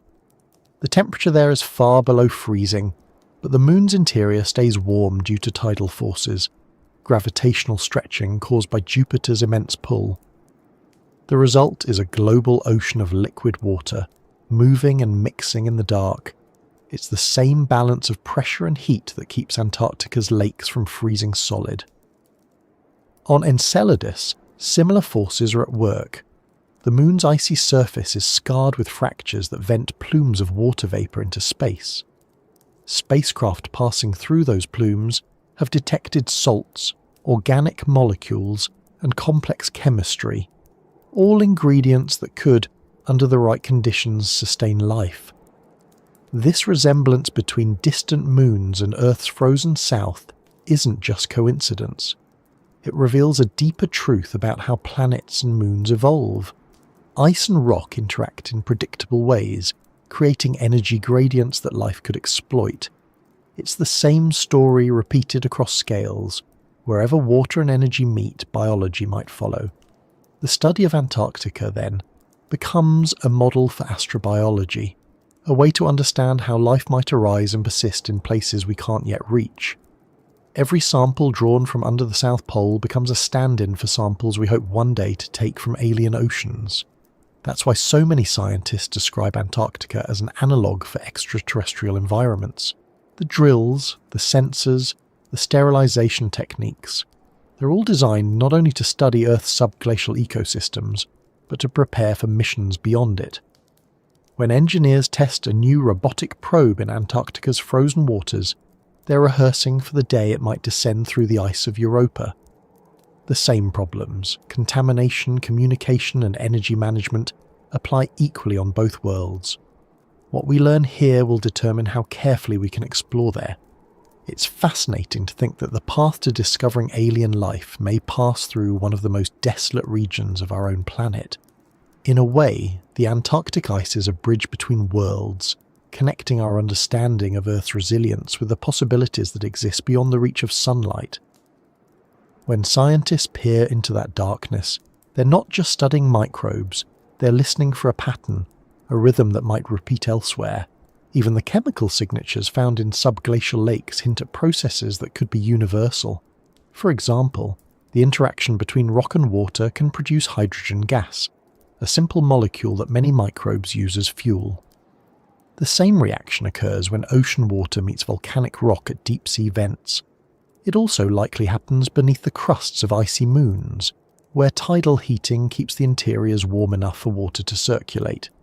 Hydrogen, along with carbon compounds, forms the basic scaffolding of life's metabolism. Where it exists in abundance, it's reasonable to suspect that biology might too. One of the reasons these connections feel so profound is because they reframe what we mean by alien. The word often conjures images of something completely other, unrecognizable, disconnected from anything familiar. But when we examine the chemistry of life, the line between alien and earthly begins to blur. Life, no matter where it forms, will always be bound by the same physical laws. It will always need a way to store energy, to replicate, to repair. It might look different, use different molecules, or live at different scales, but its foundation will be recognizable. The life that could exist beneath the South Pole is alien in its own way, already showing us that the boundaries of biology stretch further than we imagined. The search for extraterrestrial life has long focused on extremes because that's where the rules of survival are tested most harshly. On Mars, researchers look for evidence of ancient rivers and underground ice. On Titan, they imagine chemistry based not on water, but on methane. Yet even in those places, the logic is consistent. Where there's stability and a source of energy, there's potential. Antarctica offers a working example of that principle. It proves that life doesn't require the surface. It can thrive in isolation, drawing strength from chemical and thermal gradients. This realization has transformed how space agencies plan future missions. Instead of searching for life directly on a planet's surface, scientists now look beneath it.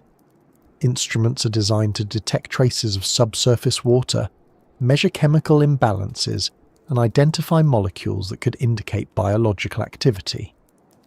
The technology used to probe Antarctica's hidden lakes, clean drills, autonomous sensors, sealed sample collectors, are prototypes for the ones that will one day travel across the solar system. The first explorers of alien oceans, in a sense, are already working on Earth, their laboratories covered in ice instead of stars. There's something poetic in that symmetry. The coldest, most remote place on our planet becomes a stand-in for worlds beyond. The frozen desert at the bottom of Earth becomes a window into the potential of life across the galaxy. It's as though the planet is teaching us through repetition, showing that the story of survival doesn't belong to one world alone. What's even more interesting is that some scientists believe life might have first emerged in conditions similar to these. Early Earth was not a comfortable place. Its surface was bombarded by meteorites, its atmosphere choked with carbon dioxide, and its oceans likely covered in ice. Beneath that ice, however, hydrothermal activity may have created warm, stable environments shielded from the chaos above. In those protected waters, simple molecules could assemble, react, and evolve. The microbes that exist beneath Antarctica today might be distant descendants of those first forms of life, or at least living analogues that show us how it was possible. When viewed through that lens, the subglacial lakes are not just laboratories for astrobiology, but for origins research as well. They may contain the same ingredients and energy flows that first gave rise to metabolism. The isolation of those lakes, their long stillness, and their chemical self-sufficiency all make them time capsules of possibility. Studying them might not only tell us where life can exist, but also how it begins. It's remarkable how exploration at the limits of our own planet can make the universe feel smaller. When the first samples from Lake Whillans revealed living bacteria, the implications rippled far beyond Earth. Suddenly, the question of whether other worlds could harbour life felt less hypothetical. If microbes can live without sunlight beneath Antarctica, then perhaps they can do the same beneath Europa's crust, or within the warm fissures of Enceladus. The discovery didn't prove that alien life exists, but it made the argument that it could much more credible. Each new piece of evidence from Antarctica adds another layer to this quiet dialogue between Earth and the cosmos. The isotopes in the water tell us how long it's been isolated. The minerals reveal the chemistry of the bedrock. The microorganisms, if present, show us the range of life's adaptability. Together they form a narrative that stretches outward from the South Pole to the outer planets, a story of persistence, endurance, and possibility. It's easy to forget that these connections depend on observation and patience. Every new measurement, every carefully filtered sample, requires years of planning and the combined effort of scientists from around the world. Antarctica forces collaboration by necessity. No one can survive there alone, and no single nation can claim its discoveries. The international nature of this research mirrors the shared curiosity that drives humanity's exploration of space. Beneath the ice, borders disappear. The work becomes a collective endeavour, a reminder that some questions are too large for anyone to own. There's also a philosophical depth to the idea that the first alien life we discover might not be found among the stars but beneath our own planet's surface. If we find microbes in Antarctica that have evolved entirely apart from the surface biosphere, they would represent a form of life that is, in every sense, alien. Not because it comes from elsewhere, but because it evolved independently, shaped by a completely different set of pressures. Such a discovery would redefine what we mean by alien life. It would mean that the universe doesn't need to create life multiple times across space for diversity to exist. It can do so right here, within a single world. That possibility is not just theoretical. Some researchers have proposed that if subglacial lakes have been sealed long enough, any organisms inside could have diverged from their surface relatives millions of years ago. They would represent an evolutionary branch cut off before the appearance of complex animals, continuing their own lineage in isolation. Their DNA could hold records of early biological chemistry, preserved in a natural vault beneath the ice. Finding them would be like discovering a living fossil, a direct line to the beginnings of life itself. Even without direct contact, studying the signals from these environments provides valuable clues.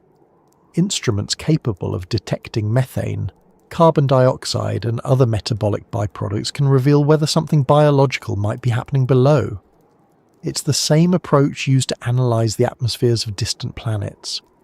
When telescopes detect unexpected gas ratios around other worlds, like too much oxygen or methane, it often sparks speculation about life. On Earth, those same gases escaping through cracks in the ice can hint at activity below. In that way, Antarctica becomes a natural training ground for interpreting signals from far away. There's a growing sense among scientists that understanding life under Antarctica's ice could unlock the key to recognizing it elsewhere. The same biochemical patterns, the same ratios of gases or isotopes could serve as a universal signature. By studying the hidden ecosystems of our own planet, we're teaching ourselves how to listen for those whispers of life beyond. What's perhaps most beautiful about this line of research is that it replaces speculation with evidence, and wonder with understanding. Instead of imagining alien worlds as pure fantasy, we can now ground our hopes in measurable reality. The alien within the Antarctic ice is not a creature of imagination. It's a process, a pattern of resilience that transcends the specifics of any single world. It shows that the universe is not indifferent to life. Given time, energy, and stability, life is what matter does when it can. The next step is inevitable. As technology advances, probes will go deeper, sensors will become more precise, and our ability to explore will expand. The clean drills perfected in Antarctica will one day pierce the crust of Europa or the geysers of Enceladus. The data they send back will be compared to what we've learned here. And when we finally detect something unmistakably alive beyond Earth, whether a molecule, a microbe, or something more complex, it will feel familiar, because long before we found it out there, we met it here, sleeping quietly under the ice, reminding us that alien and earthly were never truly separate. That realization doesn't end the mystery, it deepens it. It invites new questions about connection, about how life spreads, and whether the same spark that began here might exist everywhere. Some scientists even wonder whether life on Earth and life elsewhere share a common origin, carried by asteroids scattered through space, seeded across worlds like spores on the wind. If that's true, then the life beneath Antarctica's ice isn't just a local phenomenon, it's part of a cosmic lineage, one that ties us to every possible living thing in the universe. These ideas may sound vast, but they all begin in the same quiet place, a frozen continent at the bottom of the world, where scientists listen to the whispers rising from the ice. Each borehole, each radar echo, each droplet of ancient water is a message. Not from aliens, but from the conditions that make them possible. The whisper of the alien within is not a warning or a fantasy. It's a reminder that the line between here and elsewhere is thinner than we think.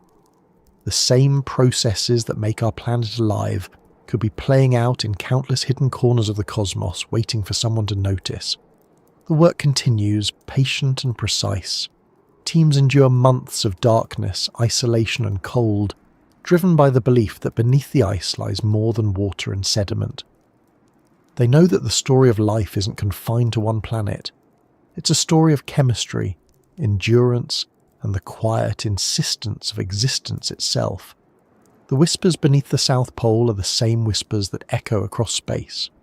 The universe asking the same question it has always asked. What else might live, and where might we find it next? And as that question lingers in the stillness of the Antarctic night, the search continues upward and outward, toward other frozen oceans and other silent worlds where something might be stirring even now, waiting for light it will never see, moving slowly beneath a surface that no one has yet touched. The search for what lies beneath Antarctica's ice has never been just about discovery. It's also a story about persistence, the kind that spans decades, even lifetimes. Every generation of scientists that sets foot on that frozen continent inherits a dream older than most of them were alive to see fulfilled. To reach the untouched water beneath the ice, to hold a sample that hasn't seen the surface in millions of years, to look for signs of life where light does not reach. It's the kind of pursuit that requires faith as much as science. The odds are high, the logistics immense, the dangers constant, and yet they keep going. The reality of drilling through the Antarctic ice is far removed from the romantic idea of exploration. There's nothing glamorous about it. It's not a moment of sudden revelation, but a process of careful repetition, carried out in temperatures that can kill in minutes. The air at the surface burns with cold, and the ice itself is dense enough to crush metal if the equipment fails. The isolation is total. Even radio signals bounce strangely in the dry air, and when storms roll in, the entire camp becomes a single flickering dot of light surrounded by white nothingness. And still, beneath all that, the scientists dream of what lies below. The logistics alone are staggering. Drilling through 3 or 4 kilometers of ice takes years of planning. Every component of the machinery must be designed to survive the cold. Every screw, seal, and cable must function flawlessly, because repairs in that environment are nearly impossible. Power is scarce, transport limited, and each piece of equipment must be flown in piece by piece. The teams live in small, insulated modules that hum with generators, their interiors filled with the scent of fuel and melted snow. The walls shake when the wind howls. For months, daylight never fades, and for other months it never returns. The human body learns to adapt to the rhythm of work rather than the rhythm of time. At the heart of these operations lies the drill, a machine that has become the embodiment of persistence itself. It doesn't carve through rock or soil, but through ancient ice that has been compacting since before the dawn of human history. The earliest attempts to reach deep subglacial lakes used mechanical drills, but the risk of contamination was too high. The oil-based fluids needed to keep them from freezing could introduce chemicals or microorganisms from the surface. Over time, new techniques emerged. The most promising of them is the hot water drill, a system that melts a narrow column through the ice using water heated to near boiling, filtered and sterilized to ensure nothing foreign enters the environment below. This process is delicate. As the hot water nozzle moves downward, it must maintain just the right balance of temperature and pressure. Too much heat, and the tunnel collapses. Too little, and the water freezes before the drill can descend. The melted water is pumped back to the surface, filtered and reheated to continue the cycle. It's a continuous exchange, a dance between physics and engineering that must proceed without error for days on end. Once the borehole reaches the desired depth, it's fitted with sensors, cameras and sampling devices, each sterilized to levels usually reserved for spacecraft, before being lowered into the darkness below.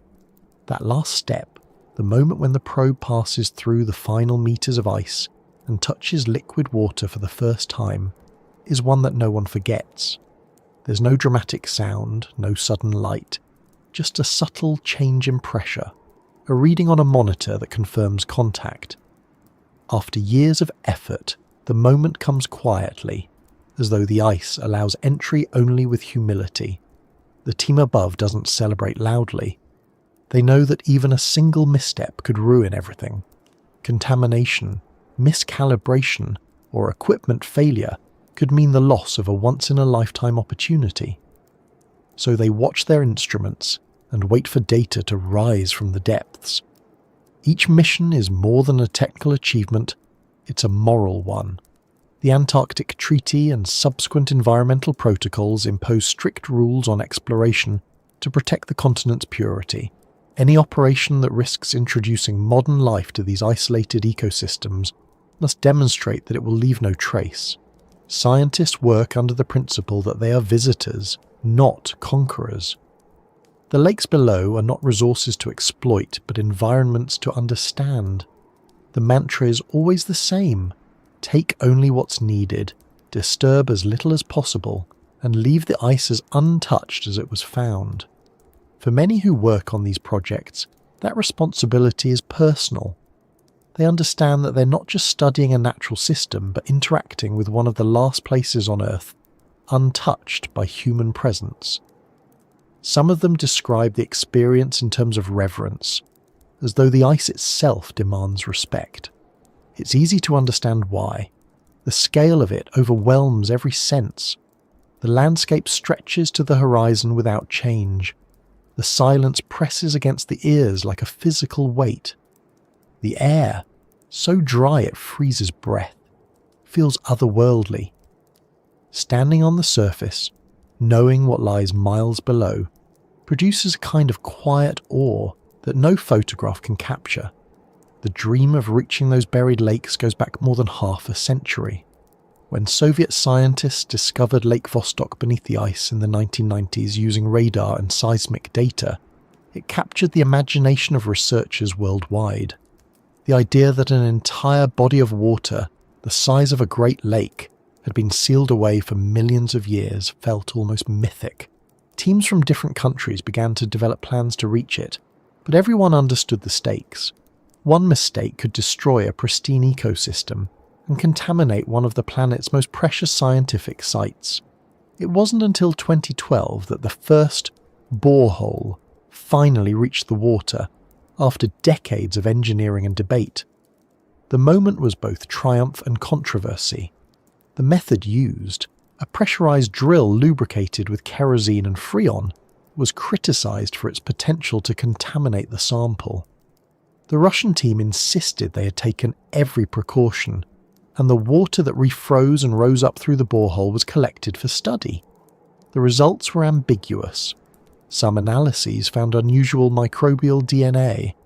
Others detected traces of contamination. Still, it was a milestone. Humanity had, for the first time, made contact with a lake sealed beneath the ice for over 15 million years. The debate about what that meant continues, but the achievement itself changed what was possible. Since then, cleaner and more precise technologies have taken over. The British Antarctic Survey attempted to reach Lake Ellsworth in 2012 using a clean hot water drill but had to abort the mission after technical problems. The experience, though disappointing, provided valuable lessons that shaped future efforts.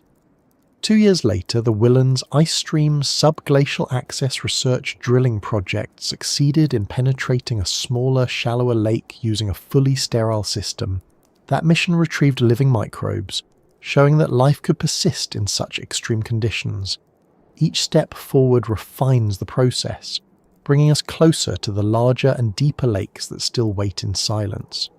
What makes these projects so compelling isn't only the science, but the human story behind them. The researchers spend months preparing equipment, calibrating sensors, and living in cramped conditions with little contact with the outside world. They eat dehydrated meals, sleep in narrow bunks, and wake each day to temperatures colder than dry ice. Yet when they speak about their work, their words carry a quiet enthusiasm that borders on devotion. They know they might never see the full outcome of their efforts. The data collected could take years to analyse, and the discoveries may come long after they've left the ice. Still, they return. Because for them, the idea of touching something so old, so untouched, outweighs everything else. It's not hard to understand that motivation. The act of drilling into the unknown has always carried symbolic weight. Humans have looked upward at the stars for centuries, but downward holds its own kind of wonder. The ice beneath Antarctica isn't just a barrier. It's a record of time. Each layer contains traces of atmosphere, dust, and life from different eras. To drill through it is to move backward through history, through epochs of climate and change, until reaching the boundary where ice meets liquid. Crossing that line is like touching the edge of another world. The instruments used in these missions are feats of engineering. Sensors capable of measuring pressure, temperature, and conductivity operate in near-freezing water without malfunctioning. Cameras designed for darkness capture faint images of sediments and bubbles, sending them back to the surface through fibre optic cables. Robotic samplers collect water and soil, sealing them in sterile containers for transport. Even the cables themselves must resist freezing, tension, and contamination. Every piece of the system must work perfectly, because once deployed, retrieval is nearly impossible. Each success inspires new ambitions. Plans are already in motion to send autonomous vehicles into the subglacial lakes, small robotic explorers capable of navigating through water under ice. These machines will carry instruments that can test for chemical signatures of life, map the terrain, and capture high-resolution images. Some designs even mimic space probes, running on low power for long durations and transmitting data through tethered cables. The hope is that they can operate without disturbing the environment, gliding through the water like cautious visitors, recording everything without leaving a trace. These machines represent the culmination of decades of dreamers who believed that the mysteries of the deep could be reached through patience and precision. They also represent the future of exploration beyond Earth. The same technologies that let us reach a hidden lake beneath Antarctica will one day allow us to pierce the icy shells of other worlds. The robotic explorers descending into Europa's ocean or Enceladus's geysers will be the descendants of the ones tested here. The connection between drilling through Antarctic ice and searching for alien life is direct, practical, and profound. The dream of reaching those hidden worlds doesn't belong only to scientists. It's part of something larger, a human instinct to seek what lies beyond the known. The drilling projects under the South Pole are expressions of that instinct, made tangible through technology and teamwork. Every metre of progress represents thousands of hours of calculation, testing, and perseverance. Each successful descent into the unknown stands as proof that curiosity is stronger than fear, and that knowledge can come from even the most inhospitable corners of the earth. At the same time, these efforts remind us of the fragility of what we're studying. The lakes beneath the ice are not infinite resources. They're isolated pockets of water, each with its own delicate balance of chemistry and pressure. A single contaminated sample could alter that balance irreversibly. That's why the scientists treat each expedition as a privilege, not an entitlement. They understand that they're guests in a system that predates humanity itself. In the end, the dream of drilling isn't just about reaching water. It's about reaching understanding. It's about listening to what the planet has kept hidden, learning from it, and ensuring that knowledge is passed forward. The ice will likely remain long after our machines have stopped working. The lakes will continue their quiet cycles. But for a brief moment we have the chance to glimpse them, to record their story, to recognise the living processes unfolding in the dark. The work continues, season after season, each team building on the last.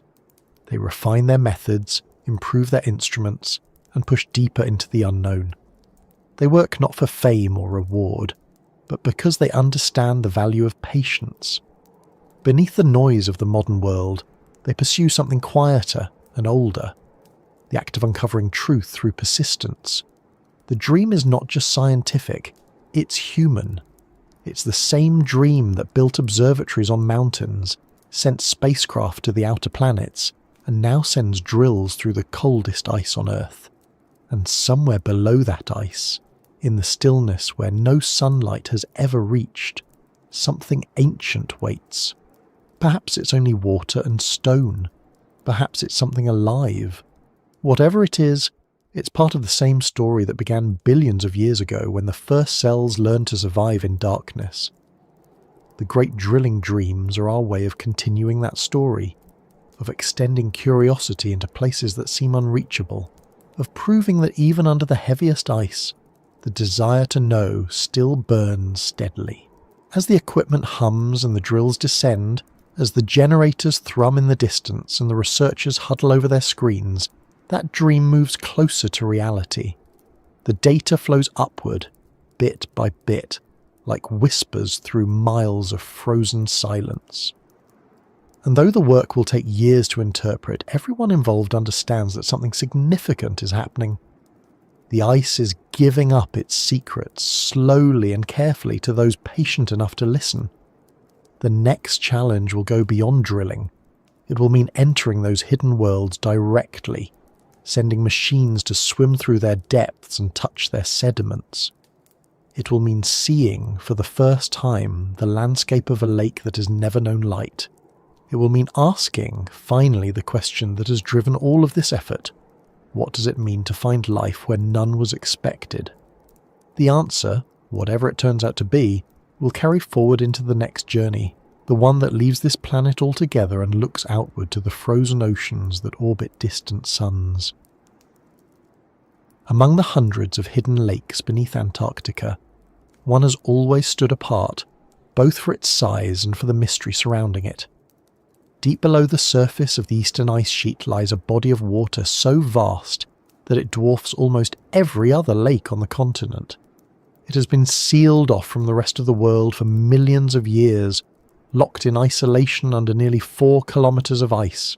Its name is Lake Vostok, and in many ways it is the beating heart of Antarctica's greatest enigma, a world within a world preserved in silence, waiting for someone to understand it. To imagine the scale of Lake Vostok, it helps to think of a hidden ocean rather than a lake. It stretches more than 250 kilometers in length and up to 80 kilometers wide, covering an area similar to that of Lake Ontario. Its waters reach depths of over 1,000 meters, enough to drown skyscrapers, enough to sustain pressure greater than any human has felt outside of the deep sea. The surface of the lake lies 2 miles below the snow, but its shoreline follows the shape of the mountains buried beneath the ice. Those mountains, now crushed under ancient weight, once stood tall when Antarctica was warm, before glaciers spread across it like a slow tide of time. When the Soviet team first detected the lake in the 1990s, it wasn't through sight, but through sound. Seismic readings and radar reflections revealed an anomaly, an expanse of flat, smooth echoes inconsistent with solid ice or rock. At first, the data seemed almost too uniform, too perfect, as if the instruments were malfunctioning. But repeated surveys confirmed it.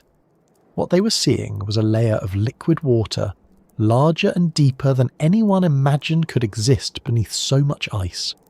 The realization was staggering. A whole ecosystem potentially untouched since before humans existed, preserved like a natural time capsule under unimaginable pressure. Every fact we've learned about Lake Vostok since then has only deepened its mystery.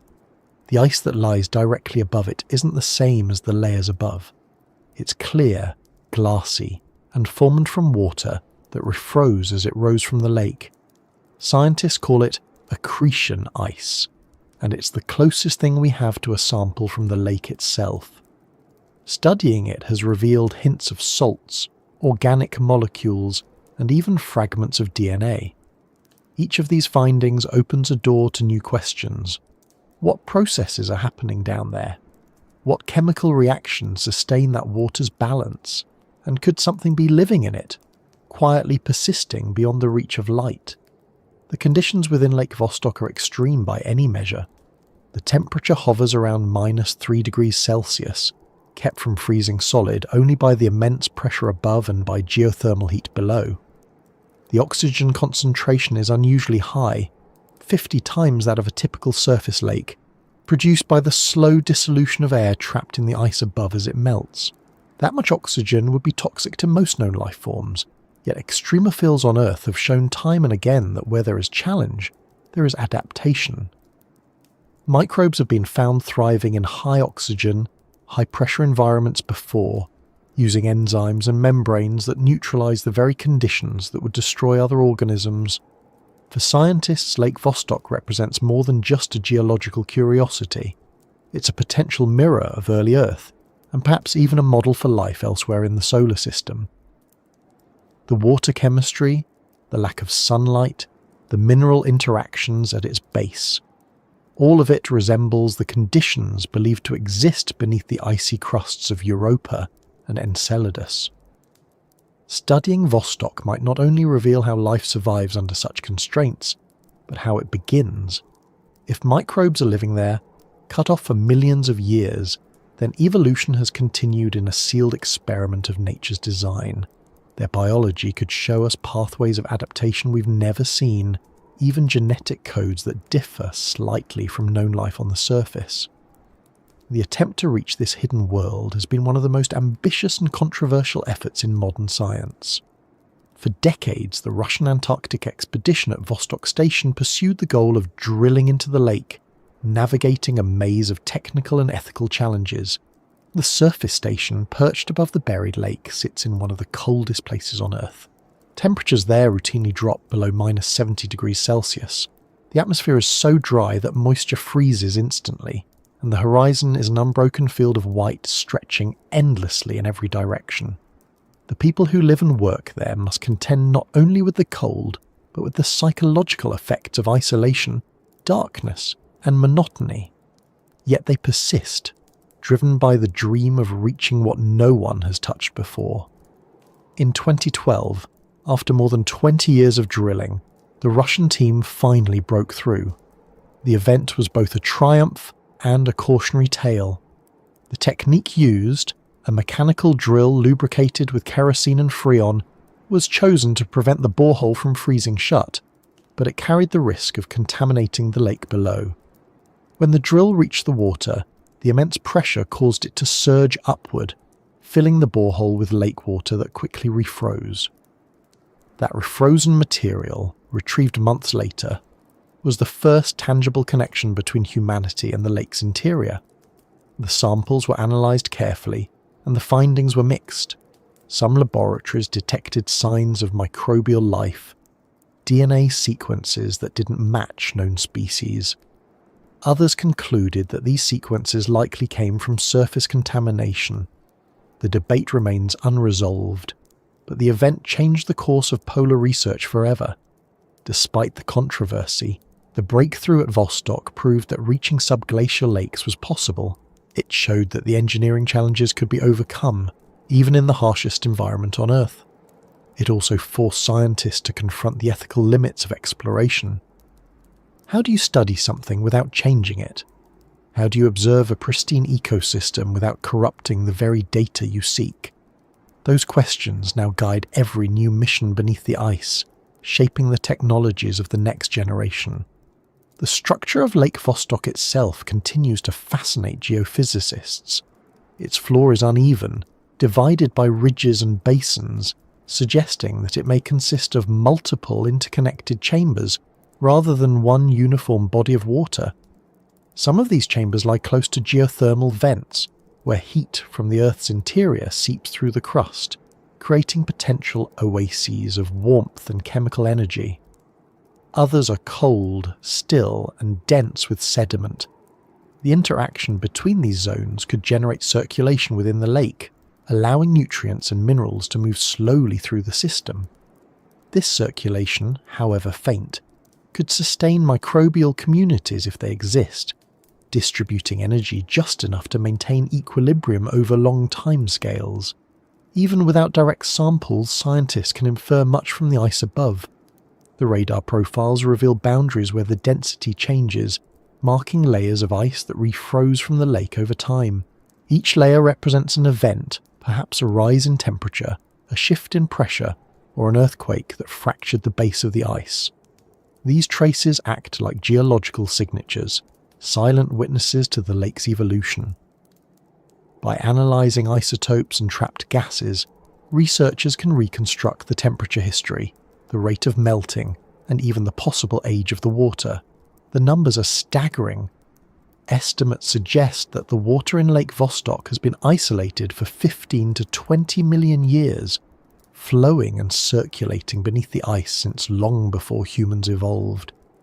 In that span of time, entire lineages of life on the surface have appeared and vanished.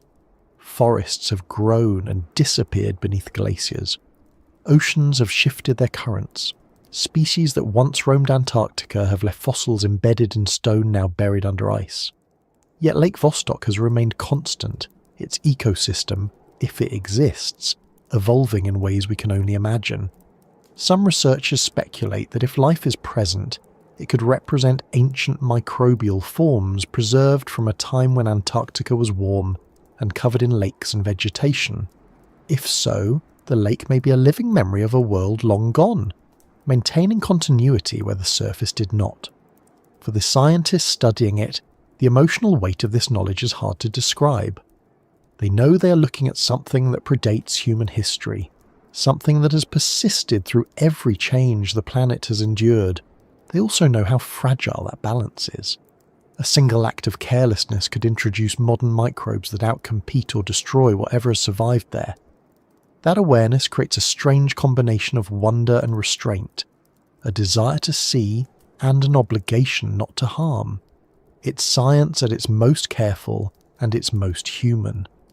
Even as the debate over the 2012 samples continues, new missions are being planned.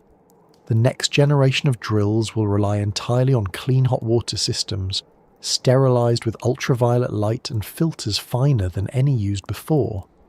Autonomous probes are being designed to navigate through the melted water channels and collect data without human presence. They'll measure pH, salinity and chemical gradients, searching for signs of metabolism. They'll capture samples that can be sealed instantly to prevent contamination.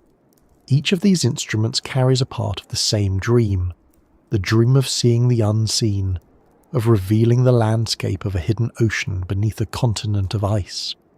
If the probes ever reach Lake Vostok's main basin, they might find a world unlike any other on Earth. The bottom could be covered with fine sediment, the remnants of ancient rocks ground down by glaciers before the lake was sealed. Hydrothermal vents might punctuate the floor, releasing minerals and heat that rise in plumes, creating microclimates in the dark. Chemical reactions between water and rock could provide the nutrients necessary for microbial life. Tiny particles might drift slowly in the current, reflecting the faint light of instruments as they fall through the cold water. The silence would be absolute, yet the place would not be dead. That vision drives everything. The long hours, the frozen fingers, the sleepless nights in the research stations. It's the vision of uncovering a fragment of Earth that has remained untouched since before humanity began to measure time. To stand at the edge of that discovery is to feel the scale of the planet not as a scientist, but as a participant in something ancient. The ice above Lake Vostok isn't just a barrier, it's a membrane separating two realities, the world of light, air and change, and the world of stillness, pressure and endurance. To break through it is to bridge that divide, if only for a moment. Some researchers describe Lake Vostok as Earth's last great wilderness, not because of its size, but because of its purity.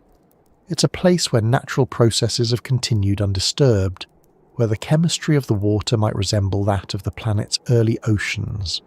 Studying it could reveal how ecosystems function when stripped to their simplest elements. It could show us how life organises itself without sunlight, without seasons, without contact with the wider biosphere.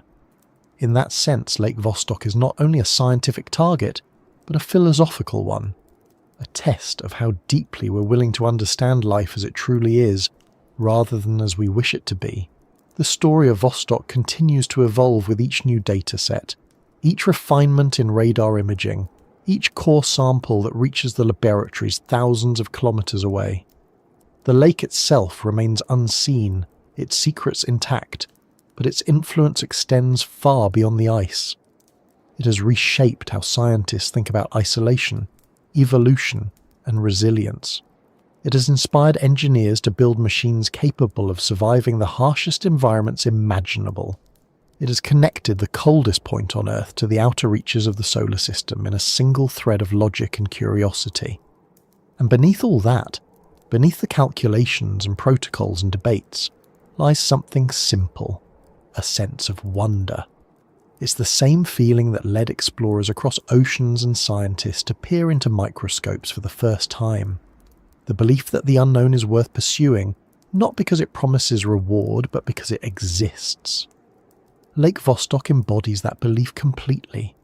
It's the silent reminder that there are still places left on this planet where mystery outweighs knowledge, where patience is the only way forward, and where discovery, when it comes, will not belong to one person or nation, but to everyone who has ever looked at the frozen horizon and wondered what lies beneath. And as the ice above continues to shift, compressing and refreezing, the lake endures. The pressure remains constant. The currents move slowly in the dark. Perhaps something stirs down there, invisible and ancient. Perhaps the water itself carries the memory of life, suspended but not gone. Whatever waits below, it remains untouched for now, a secret held tightly by the cold, as if the planet itself is guarding one of its oldest truths until we are ready to understand it. The research continues, the instruments evolve, and the people who dedicate their lives to this work keep returning to the ice.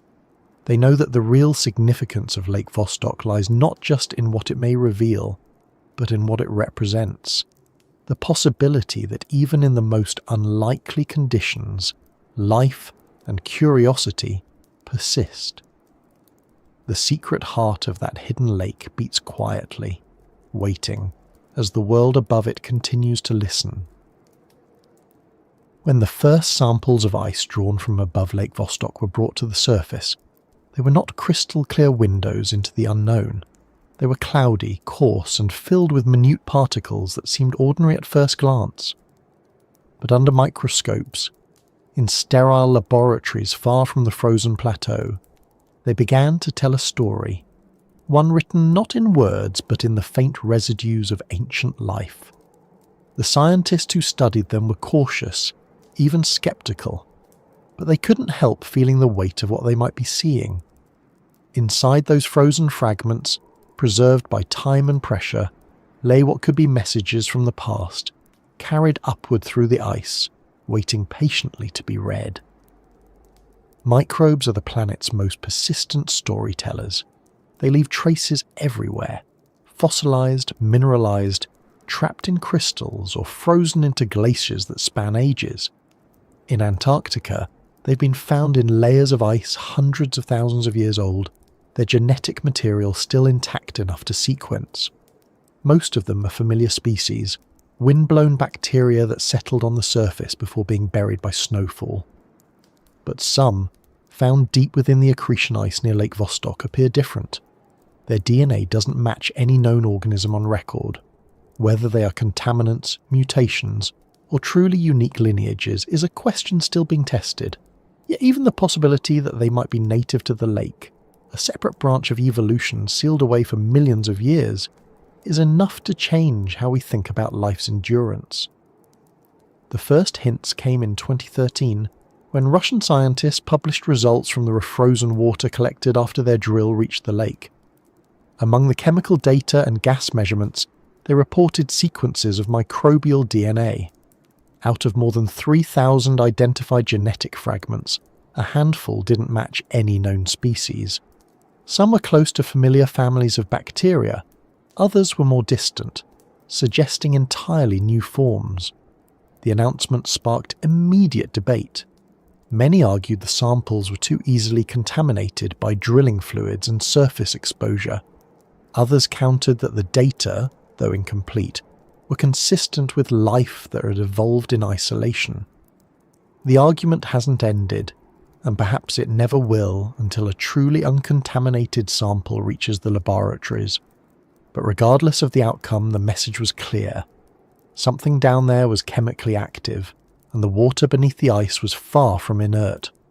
To understand what these microbial traces represent, it helps to consider what survival means in such an environment. The temperatures are near freezing, the pressure immense, and the nutrients scarce. There is no sunlight to drive photosynthesis, no constant supply of organic matter. Yet even under those conditions, energy still flows, though faintly. Chemical gradients between the lake water and the sediments below create potential sources of energy. Minerals leach from the bedrock, iron, manganese, sulfur, and react with dissolved gases. In the presence of water, those reactions can produce compounds that microbes use to sustain metabolism. On the surface, these processes are almost invisible. In the depths, they may be the foundation of an entire unseen biosphere. If any microorganisms truly live within Lake Vostok, their existence would redefine what we mean by isolation. For more than 15 million years, the lake has been cut off from sunlight, air, and contact with the rest of Earth's biosphere. If microbes have persisted there, they've done so by evolving mechanisms that no surface organism needs. They might metabolize hydrogen from geothermal reactions, or oxidize metals leaching from the rock. They might use oxygen in small, controlled bursts, buffered by enzymes that protect them from toxicity. Some could even survive by entering dormant states, waiting for centuries between cycles of activity. In that sense, the microbes of Vostok, if they exist, are not just alive. They are part of a rhythm of survival, almost beyond comprehension. The search for these frozen messengers isn't limited to Vostok. Samples from other subglacial environments have provided their own clues. In Lake Whillans, microbes have been found actively cycling carbon and nitrogen, transforming simple molecules into energy. In the nearby Mercer subglacial lake, researchers retrieved living communities thriving under 1/2 kilometre of ice. The diversity in these samples is astonishing. Hundreds of species, some related to marine bacteria, others completely unknown. If such life exists in shallow, younger lakes, then the deeper, older systems like Vostok are even more tantalizing. The pattern that emerges is consistent. Wherever liquid water persists under the ice, traces of biology appear. It's tempting to see these findings as proof of life's inevitability, but the scientists closest to the work are careful. They speak not of proof, but of signals, patterns that require patience to interpret. In the sterile rooms where ice cores are sliced and analysed, each sample is treated as a kind of message in code. The isotopes reveal temperature and chemistry. The carbon ratios indicate biological activity. The microscopic structures, cells, filaments, or mineral shapes, may hint at living processes. Every result must be cross-checked, every possible contamination ruled out. The process is slow, methodical, and precise. It has to be. When the evidence for life is this fragile, the line between discovery and illusion is razor thin. Yet even the act of looking has value. Each attempt brings new understanding of how ice preserves organic matter, how water moves through frozen systems, how ancient environments leave their mark. These lessons don't apply only to Antarctica. They extend to the study of other icy worlds. The microbes found beneath the South Pole may share traits with what could exist beneath Europa's crust or within Enceladus's hidden seas. By learning how to read these frozen messages here, scientists are training themselves to recognize them elsewhere. One of the most intriguing discoveries from Antarctic ice cores has been the preservation of viable cells in ice hundreds of thousands of years old. Some microbes can survive long-term freezing by entering a state of suspended metabolism. Their DNA repair systems remain functional, patching damage caused by cosmic rays or natural radiation over time. When warmed, they awaken and resume activity, as though no time has passed. In controlled experiments, bacteria frozen in permafrost for over 500,000 years, have revived when thawed. If organisms in the ice above Lake Vostok share that resilience, they could still be viable, carrying ancient genetic blueprints that predate much of modern life. The idea that microbes can survive such long isolation blurs the line between life and stasis. In extreme cold, metabolic reactions slow to near zero, but they don't stop completely. The cells remain in a delicate balance, neither alive in the traditional sense nor dead. Over geological time, this allows them to persist through environmental cycles, preserving both their structure and genetic material. It also raises profound questions about how life might travel between worlds. If microbes can endure in ice for millions of years, shielded from radiation and vacuum, then perhaps panspermia, the hypothesis that life spreads through space via comets and asteroids, is more than speculation. The ice beneath the South Pole may be a local example of a universal principle, that life, once formed, resists extinction through endurance. When researchers examine the genetic fragments retrieved from Antarctic ice, they don't just look for familiar sequences, they also search for signs of novelty, regions of DNA that don't align with known organisms. These unknown sequences, often labelled simply as unclassified, are among the most exciting. They hint at evolutionary experiments that unfolded in isolation. Some may represent entirely new species, others could be ancient variants of existing ones. In either case, they expand the boundaries of biology. Each unclassified fragment is like a line from a book, written in a dialect we're only beginning to decipher. The same samples that contain these genetic mysteries also tell us about the chemistry of the environment they came from. The balance of isotopes, ratios of oxygen, carbon and hydrogen, reveals the temperature and salinity of the lake water. Traces of methane, carbon dioxide and ammonia point toward ongoing chemical reactions. Some of these reactions could be biological, others purely geochemical. Distinguishing between the two is one of the most challenging tasks in the study of subglacial ecosystems. Even a small anomaly, a certain pattern in isotopic ratios or a specific compound in unexpected proportions, can suggest metabolism, but proving it requires a level of certainty rarely attainable in such remote conditions.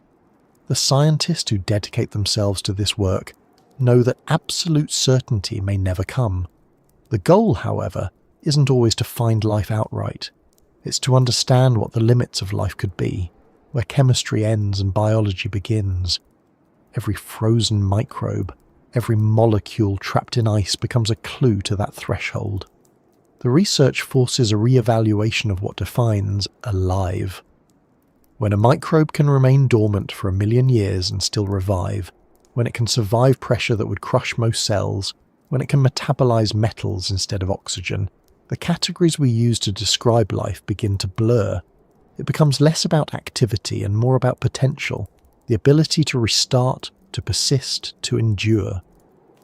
In some of the samples from Vostok's accretion ice, scientists have found complex organic molecules, amino acids, lipids and simple carbohydrates. These are not life themselves, but they are its building blocks. Their presence suggests that the chemistry of the lake could support biological activity, even if no living cells are detected. They also serve as markers for how organic compounds behave under extreme conditions. Understanding how these molecules form, degrade and survive under ice helps researchers model similar processes on other planets. Mars, for example, still holds large reserves of subsurface ice, and the discovery of organic compounds there has sparked speculation about microbial life. By studying the messages written in Antarctica's ice, we learn how to interpret those signals from afar. The techniques used to analyse these frozen samples grow more sophisticated each year. Advanced sequencing technologies can detect even trace amounts of DNA, distinguishing genuine ancient material from modern contamination. Mass spectrometry can identify molecules in parts per trillion, revealing subtle chemical fingerprints. Cryo-electron microscopy can visualize structures at the nanoscale, capturing the shape of potential cells or biofilms embedded in ice. These tools turn what was once speculation into measurable data. They allow scientists to read the faintest messages left by microbes that may have lived and died before the first humans walked the Earth. Every discovery deepens the sense that Antarctica's ice is not merely frozen water, but an archive of life. Each layer records not only climate but biology, a cumulative memory of microbial activity stretching back through time. The air bubbles trapped in ancient layers tell us how the atmosphere once was. The organic residues tell us who lived there and perhaps how they adapted. Together they form a kind of conversation between Earth's living systems, carried forward molecule by molecule. For those who work in this field, there's a quiet respect for the enormity of that record. The scientists know that what they hold in their hands is more than data. It's evidence of continuity, proof that life, once begun, persists in forms both visible and invisible. The microbes frozen beneath Antarctica may never evolve into anything larger, but their significance lies not in their scale, but in their persistence. They remind us that survival isn't about dominance or complexity. It's about endurance in silence, the ability to keep existing in conditions that seem impossible. When viewed from that perspective, the ice beneath the South Pole becomes less a barrier and more a kind of memory system for the planet. It holds stories that reach back to epochs long vanished, when the continents were joined, when forests grew where glaciers now stand. The microbial remnants preserved in its depths are the echoes of those eras, chemical whispers left behind by lives too small to see but too important to forget. Each new analysis of these samples carries both scientific rigour and human anticipation. There's an awareness that at any moment, one of those sequences or chemical ratios could reveal something unprecedented, a signal that confirms the existence of a truly isolated biosphere. If that day comes, it will not just be a discovery of life beneath the ice, it will be a discovery of connection between past and present, between Earth and the cosmos, between what we think of as separate worlds. For now, the messages remain faint, carried upward through ice like memories surfacing from a dream. The data continues to accumulate, and the interpretations evolve. The picture of life beneath the Antarctic ice grows sharper with each study, yet still incomplete, still waiting for the next layer of clarity. The microbes, if they are there, continue their patient existence, indifferent to the curiosity above them. They drift in water that has not seen the sky in millions of years, sending chemical signals that rise slowly, molecule by molecule, toward a world finally ready to listen. The story of these frozen messages doesn't end with their discovery. It flows naturally into the next understanding, what they mean, not just for the past of this planet, but for the present of our own species. Because within the smallest cells preserved in the cold lies a reflection of ourselves, our persistence, our fragility, and our endless search for meaning in the silence of the unknown. The samples drawn from beneath the ice do more than hint at what might live in the darkness. They serve as mirrors, reflecting back pieces of Earth's own history, fragments of what the planet once was before it became the place we know. Each fragment of frozen sediment, each droplet of ancient water, each cell fossilized or preserved, tells part of that story. Together, they form an image not only of the environment beneath Antarctica, but of the planet itself, how it breathes, how it remembers, and how it keeps the traces of everything that has ever lived. Looking into the ice is like looking into time, a reflection that doesn't show faces or light, but persistence. When researchers study the data from those frozen depths, what they're really examining are echoes, chemical, biological, and geological patterns that stretch backward through millions of years. The sediments pulled from the base of the ice contain traces of minerals that predate the continent's glaciation. They hold remnants of ancient rocks once exposed to open air, remnants of forests and rivers long erased. In the microscopic fragments of pollen and carbon compounds embedded in those sediments, There are signs that Antarctica was once a thriving landscape, covered in vegetation, home to lakes and flowing streams. The ice that now smothers it is only the most recent chapter of a much longer narrative. That narrative becomes clearer as scientists read deeper into the record. Ice cores drilled from across the continent act like vertical timelines. Layer by layer, they preserve the composition of the atmosphere, trapped air bubbles that reveal how carbon dioxide and methane have risen and fallen over hundreds of thousands of years. Those cycles match the rhythm of ice ages and warm periods, reflecting the balance between sunlight, oceans, and living systems. Each layer is a snapshot, a record of breath. When those bubbles are measured, they show that our planet's current atmosphere is unlike any seen in that record. The numbers climb sharply, the balance shifts, and the pattern breaks. The mirror beneath the ice doesn't just show what was, it shows what's changing. Yet it's not only the air that holds memory. The water itself tells its own story. The isotopic composition of the frozen lake water reveals clues about its origin. Some of it is ancient seawater, trapped when the continent still had open connections to the ocean. Some is melted glacial ice, slowly filtered and recycled over millions of years. Together they create a mixture that reflects the passage of time as much as geology. Each molecule, if traced, would carry a lineage stretching through cycles of freezing, melting, and renewal. When scientists analyze that water, they see more than chemistry. They see a planetary process unfolding quietly beneath them, one that has continued unbroken since long before humanity arrived. It's easy to forget that Antarctica was not always a world of ice. There was a time when the land beneath those glaciers was green. Fossils found in exposed rock outcrops reveal ferns, conifers, and even flowering plants. Tree trunks, petrified but perfectly preserved, lie embedded in ancient sediment layers.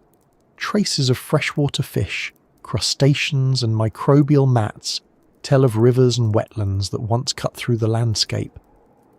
The continent's position on the globe was different then, close to the equator, bathed in sunlight.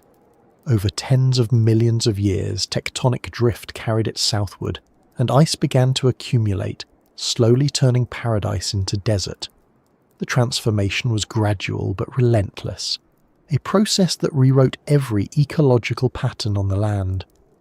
That transformation is written in the isotopes of the ice, in the chemistry of its trapped air, and in the DNA fragments preserved in its depths. Together they form a kind of planetary autobiography, one that reveals how climate, biology, and geology have always been entwined. When the ice thickened, temperatures dropped, ocean currents shifted, and atmospheric gases changed. Each shift cascaded into the next, reshaping life across the globe. In that sense, Antarctica is not an isolated world, but a reflection of the entire Earth. Its ice sheets respond to global changes and in turn influence them. The mirror beneath the ice shows us not just the past, but the feedback loops that govern everything above it. When scientists study that mirror, they're also studying themselves. The carbon dioxide levels locked in ancient ice show what the atmosphere was like before industrialization, offering a baseline for comparison. The results are sobering. The gases released by modern activity exceed anything in the last 800,000 years. The temperature trends recorded in the ice cores rise faster than any natural cycle on record. The mirror shows a planet moving into unfamiliar territory, a reminder that the systems we rely on for stability are not static. They shift and they remember. But there is another kind of reflection hidden in the ice, one less about warning and more about continuity. The microbial signatures found in ancient layers show that life adapts even as the planet changes. Species come and go, but life as a process endures. The organisms that once lived in Antarctica's warm rivers evolved into those that now survive beneath its ice. The mechanisms are different, but the principle is the same: persistence through transformation. Every adaptation, every adjustment, is a message written into biology itself. The DNA sequences preserved in the ice are like verses in that ongoing story, describing how life bends but does not break. To look at a sample from beneath the ice, under a microscope or through a mass spectrometer, is to witness the planet's memory functioning in real time. The water, the gas, the sediment, all of it participates in recording. The processes that create those records are continuous. Each snowfall adds a new page. Each freeze and thaw rearranges molecules, locking in new information. The scientists who study these systems are not so much reading the past as listening to it unfold slowly. The mirror beneath the ice doesn't simply reflect. It speaks, in patterns of isotopes, in concentrations of dust, in faint traces of methane or sulfur. The conversation is subtle, but it's constant. That continuity gives the ice a kind of quiet power. It's the only place on Earth where the past is physically layered beneath the present in a way that can be touched. In most environments, time erases itself. Erosion, decay, and growth destroy the old to make way for the new. But under the Antarctic ice, time stacks neatly, preserved by cold and pressure. To drill through it is to move downward through centuries. The instruments that measure temperature and chemistry at each depth are not just taking readings. They're travelling through history, tracing the evolution of the planet's skin one frozen layer at a time. Even the buried lakes like Vostok and Whillans participate in this act of remembrance. The sediments at their bottoms accumulate slowly, particle by particle, layer by layer. Each layer contains fragments of rock, mineral dust and organic matter that tell what was happening in the world above when they settled. In that way, the lakes function as archives of both biology and climate. They record volcanic eruptions in microscopic ash grains, shifts in ocean currents through changing mineral compositions, and even subtle fluctuations in temperature through the types of isotopes trapped in their water. To analyse them is to reconstruct a timeline stretching beyond written history, one that connects global patterns to local moments. It's this capacity for reflection that makes Antarctica both fragile and essential. The continent holds more than 60% of the world's fresh water, locked in ice. Its stability regulates global sea levels and influences climate patterns across hemispheres. When that ice melts, the mirror shifts. The record changes shape, and the future it reflects becomes uncertain. Scientists working there are acutely aware of this. They see the fractures in the ice shelves, the accelerating flow of glaciers, the rising temperatures that creep further inland each year. They know that the mirror they study is not static. It's alive, responding to what humanity does above it. The microbes found in those ancient waters, if alive, may not know the surface exists. Yet the surface shapes their fate. As the ice thins, the pressure that keeps those lakes stable changes. New channels may form, allowing water to drain or mix with other systems. The delicate balance that has persisted for millions of years could shift within centuries. For the scientists, this realization adds urgency. They're not only studying what was, they're documenting what might soon be lost. Even so, there's something steady in the way the ice endures. The deeper layers remain insulated from the rapid changes above. Down there, the temperatures are constant. The process is slow. That slowness is part of the planet's resilience. It ensures that not everything changes at once, that somewhere in the depths, memory persists even as the surface evolves. The microbes trapped in ice, the sediment sealed away, the gases preserved in bubbles, all of them serve as anchors in a world that constantly transforms. In a sense, the mirror beneath the ice does not reflect light. It reflects endurance. It shows that life and planet are inseparable, that each influences the other in a continuous feedback of adaptation. When volcanic eruptions darkened the skies millions of years ago, microorganisms adjusted their metabolism to survive. When the planet warmed and melted ice into rivers, life followed the water. When the ice returned, life retreated into the spaces beneath it. That cycle continues today, unseen but unbroken. The reflection in the ice is not a snapshot. It's a living motion slowed by cold. For the scientists who spend their lives studying these processes, the experience can be disorienting. Time behaves differently in Antarctica. The days blur, the months stretch, and the work itself takes on a rhythm measured in seasons and data sets rather than hours. When they handle samples from deep ice, they're holding fragments of a world that existed before humanity.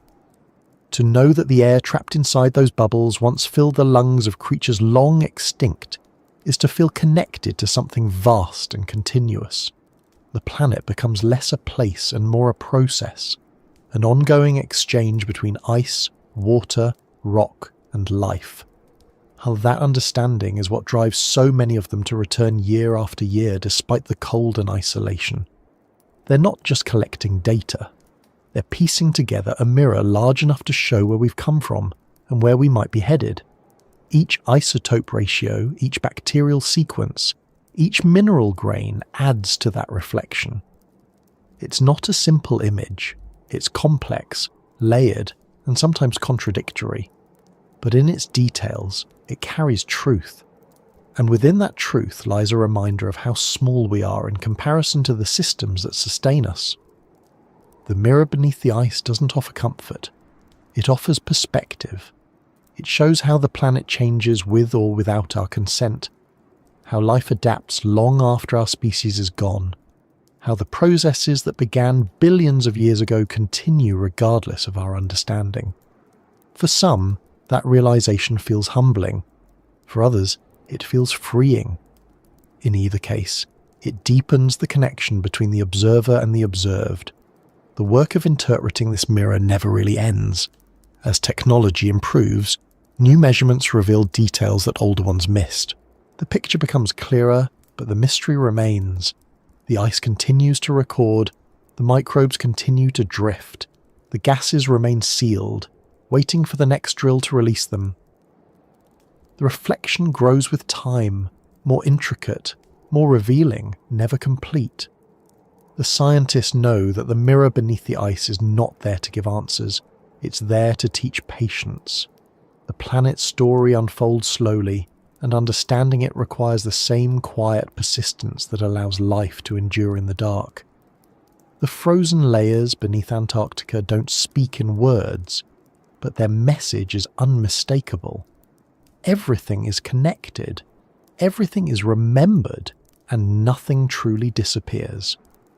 And as that message echoes upward through the miles of ice, through the instruments and monitors and laboratories, it leads naturally into another realization, one that looks forward rather than back.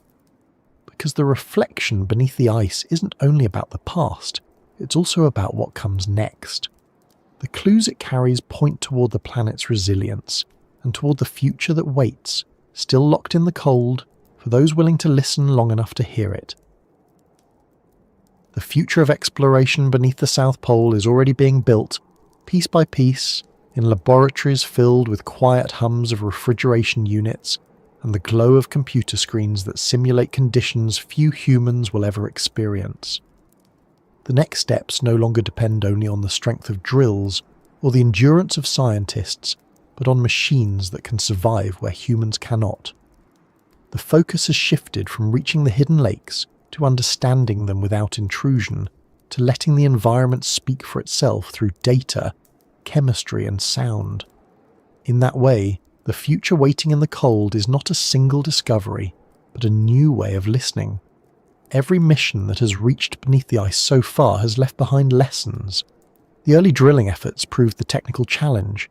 Later missions revealed the fragility of the ecosystems they sought to study. Now the emphasis is on precision, reducing human impact while expanding human understanding. Engineers have begun designing isochronous probes small enough to fit through narrow boreholes, powered by compact batteries that can operate for months in the dark.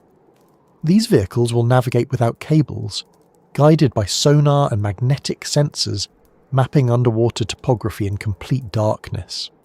Their sensors will measure everything from temperature gradients to dissolved gases, They're mechanical arms capable of collecting microsamples without stirring sediment or disrupting delicate chemical balances. The prototypes are being tested in controlled environments, but their ultimate destination lies deep beneath Antarctica's glaciers. Some will go to known lakes like Mercer and Whillans, where access has already been proven safe. Others are intended for the still untouched systems, the ones deeper, older and more mysterious. Each deployment brings new risk, but also new potential. The machines are built to be self-contained, sterilized to a degree that ensures no trace of surface life travels with them. When they descend through the borehole, they'll enter environments that have never experienced human presence. The data they send back will form the first detailed maps of those invisible worlds. What makes these plans remarkable is not only their ambition, but their patience. Exploration here cannot move quickly. Every project takes years of planning, months of transport, and weeks of setup before the first drill even starts. Weather, logistics, and the limited window of the Antarctic summer dictate the rhythm of progress. Scientists often spend more time waiting than working, but that waiting is part of the process. It reflects a shift in mindset, from conquering to understanding, from reaching to preserving. The future of polar research depends as much on restraint as on curiosity. Parallel to the work beneath the ice, other teams are looking outward. Space agencies are watching Antarctica closely, not just for its climate data, but for what it teaches about exploration beyond Earth. The technology developed for clean drilling and sample retrieval is being adapted for missions to icy moons. The autonomous vehicles designed for subglacial lakes are prototypes for the probes that might one day descend into the oceans of Europa or Enceladus. The instruments calibrated to detect faint signs of metabolism under Antarctic ice are being refined for use in extraterrestrial conditions. Each new technique tested here becomes a rehearsal for future missions that will travel millions of kilometers away. There's a growing sense among the scientists that the discoveries beneath the South Pole will prepare humanity for its next great step outward. The lessons learned about contamination, precision, and patience are directly transferable to the search for life beyond Earth.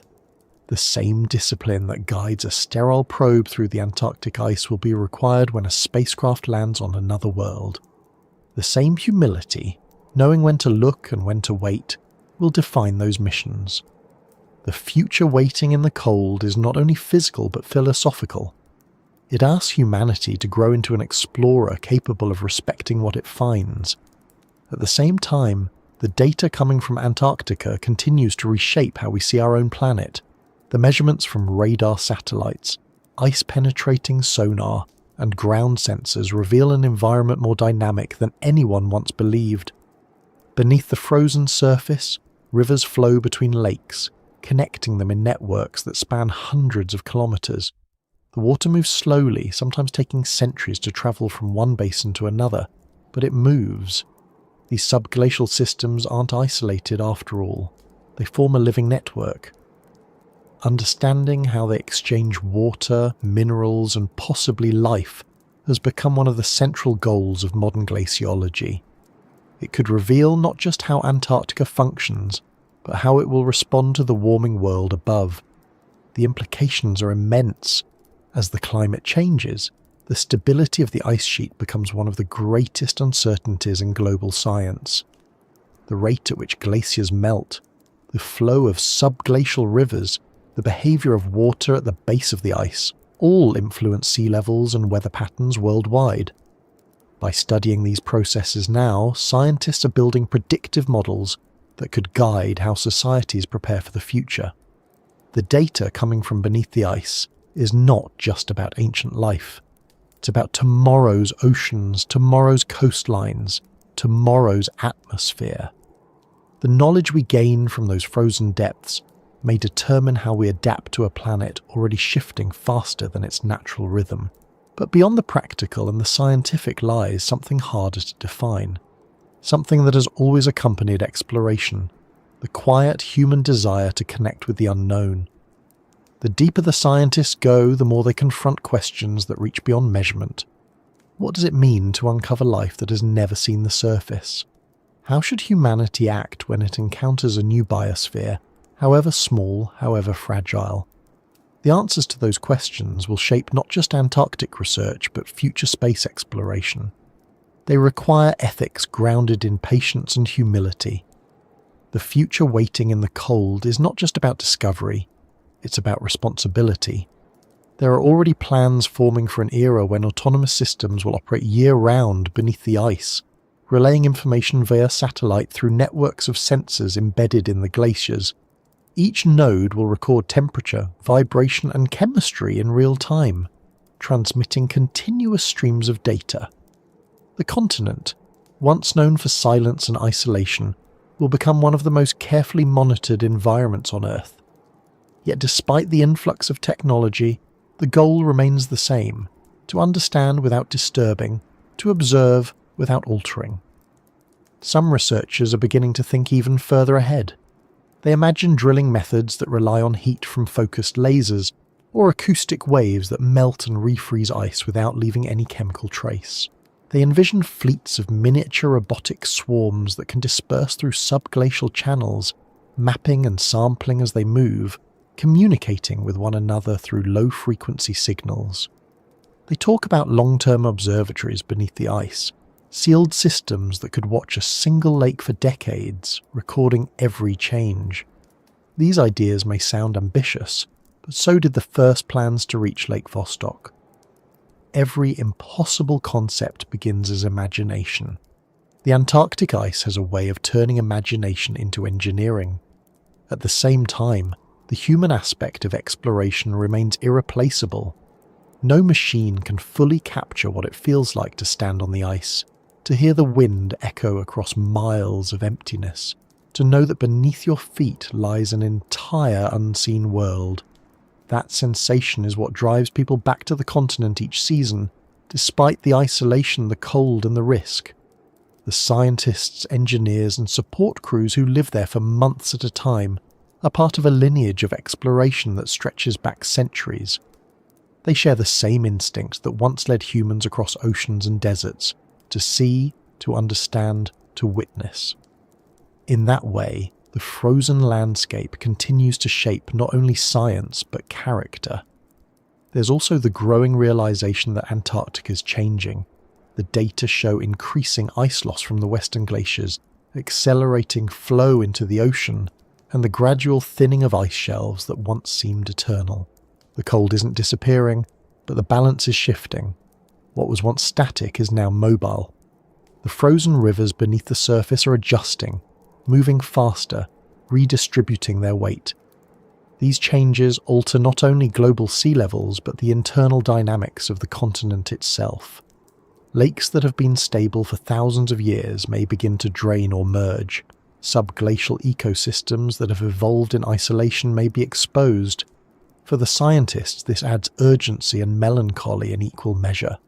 They know they're documenting a world in transition. The future they work toward is not one of conquest, but of preservation. The techniques developed to explore Antarctica are becoming templates for studying fragile environments everywhere. Whether it's deep ocean trenches, underground aquifers, or the icy moons of the outer solar system, the same principles apply. Minimize impact, maximize knowledge, and always assume that what you touch is older and more complex than it appears. This approach represents a shift in how humanity interacts with the unknown. Exploration used to mean intrusion. Now it means dialogue. The instruments and sensors are our side of that conversation, and the planet responds in data and phenomena, in subtle changes and measurable patterns. For some of the researchers, the emotional impact of their work only becomes clear after returning home. They describe how silence in Antarctica stays with them, how ordinary noise feels strange after months of stillness. They talk about how time slows there, how days merge into a rhythm shaped only by work and weather. They recall moments when the aurora spread across the sky above the station, the ice below cracking faintly like a distant whisper. Those memories are as much a part of the science as the numbers in their data sheets. They're reminders of what drives the work, not ambition, but connection. Meanwhile, the machines continue to evolve. Artificial intelligence is being incorporated into probe systems to allow real-time decision-making beneath the ice. Instead of waiting for commands from the surface, these machines will adapt their behavior to what they encounter. If the sensors detect unusual chemistry, the probe can adjust its path, take samples, and transmit results automatically.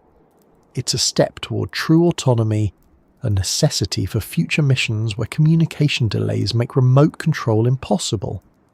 These experiments beneath Antarctica will become the blueprint for how humans explore environments light years away. There is something fitting about that. The coldest, most remote place on Earth is also the best model for how we will reach other worlds.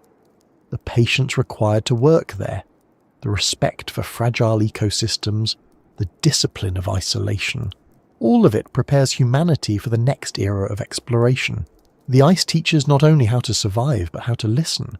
It demonstrates that understanding doesn't come from force, but from endurance and care. The future waiting in the cold will be written by those who learn that lesson. Even now, some of the deepest ice cores being drilled are reaching layers more than 1 million years old. These samples will tell stories about climates long forgotten, about how the planet responded to natural cycles of warmth and cold. The data will help refine models of what lies ahead. But alongside the scientific insight, there's another quieter effect. Every layer of ice brought to the surface connects the present to the past in a way no other material can. It reminds us that the Earth is not separate from its history, it carries it. The act of studying those layers becomes an act of remembering. As the world above continues to change, the work beneath the ice becomes more vital. Each new mission is a race against time, not in the sense of urgency, but in awareness that the systems being studied are evolving. Lakes once sealed for millions of years could open naturally in centuries to come, their contents mixing with the ocean, their secrets diluted. The data gathered today may be the only record of how they were before that happens. It adds weight to every decision, every sample, every measurement. Still, the tone among scientists remains calm, deliberate, and optimistic. They know that discovery is rarely fast and never simple. They understand that the value of this research lies not only in what it reveals, but in how it changes the way we think. The lessons of Antarctica extend far beyond its borders. Patience over haste, observation over assumption, humility over dominance. The same principles that will allow us to explore the hidden lakes beneath the ice will guide us as we venture into the oceans of other planets, and eventually deeper into the unknown. The future waiting in the cold is not a single moment of revelation. It's a slow unfolding, a continuation of what has already begun. The steady accumulation of understanding, the refinement of technology, the deepening of respect. The ice beneath the South Pole holds not only the memory of the past, but the blueprint for what comes next. It shows that exploration can be both ambitious and gentle, that curiosity and care can coexist, and it reminds us that even in silence, the universe continues to whisper its secrets to those willing to listen long enough to hear. And so the work continues, year after year, through cold seasons and short summers, through darkness and thin daylight, through static-filled transmissions and long nights spent monitoring data streams. Somewhere beneath the surface, probes drift slowly through black water, their lights faint glimmers in an ancient world. The scientists above wait for the signals to return, translating voltage and frequency into meaning. They read the numbers, and in them they hear the voice of the planet, steady, patient, unchanged in its intent to be known. The future, still wrapped in frost, waits quietly just beneath the ice. The night over Antarctica does not fall in the way it does anywhere else. It arrives slowly, if at all, stretching across the horizon like a shadow that never stops growing. There are months when the sun never fully sets, only circles lower and lower until the light becomes a kind of twilight that refuses to end. Then there are months when it disappears completely, leaving the continent in an unbroken darkness that hums with wind, and the quiet groan of ice shifting beneath its own weight. The people who live there say the silence becomes something physical, not empty but heavy, as though the ice itself is listening. Beneath that silence, deeper than sound, the continent continues to move. It creaks and flows, grinding forward by centimetres a year. And far below, under all that pressure, the lakes and rivers still breathe in slow, invisible cycles, carrying the memory of ancient life beneath the frozen surface of the world. The quiet beneath our feet is not just stillness, it's activity that happens too slowly for us to feel. Ice crystals align and shift. Microscopic fractures close. The immense weight of the ice sheet presses against the crust, bending it, reshaping it, driving water through channels no wider than a hand. Each droplet moves with purpose, obeying physics that never stop, even when the human world above sleeps. To stand on that surface, even for a moment, is to stand above motion so vast it becomes imperceptible. It's the kind of movement that defines deep time, the pace at which planets change and evolve. For the researchers who spend their lives studying this hidden continent, the awareness of that quiet becomes constant. They walk across the ice, knowing that miles below them, entire systems are alive in their own slow way. They imagine the pressure melting the bottom of the glaciers, the water collecting into pockets and rivers, the faint chemical exchanges that might still sustain life. They know that every vibration they feel through their boots is a piece of that movement, a message from the ice itself. It's not dramatic, not something that demands attention, but it is continuous. It has been happening for millions of years and will continue long after the footprints above are gone. Inside the research stations, time feels disconnected from the rest of the world. The light never changes enough to mark a proper day. Clocks exist, but they lose meaning. People learn to live by routine instead of sunlight, measuring progress in samples taken, data logged, or transmissions received. Outside, the temperature hovers far below freezing, even on what counts as a good day.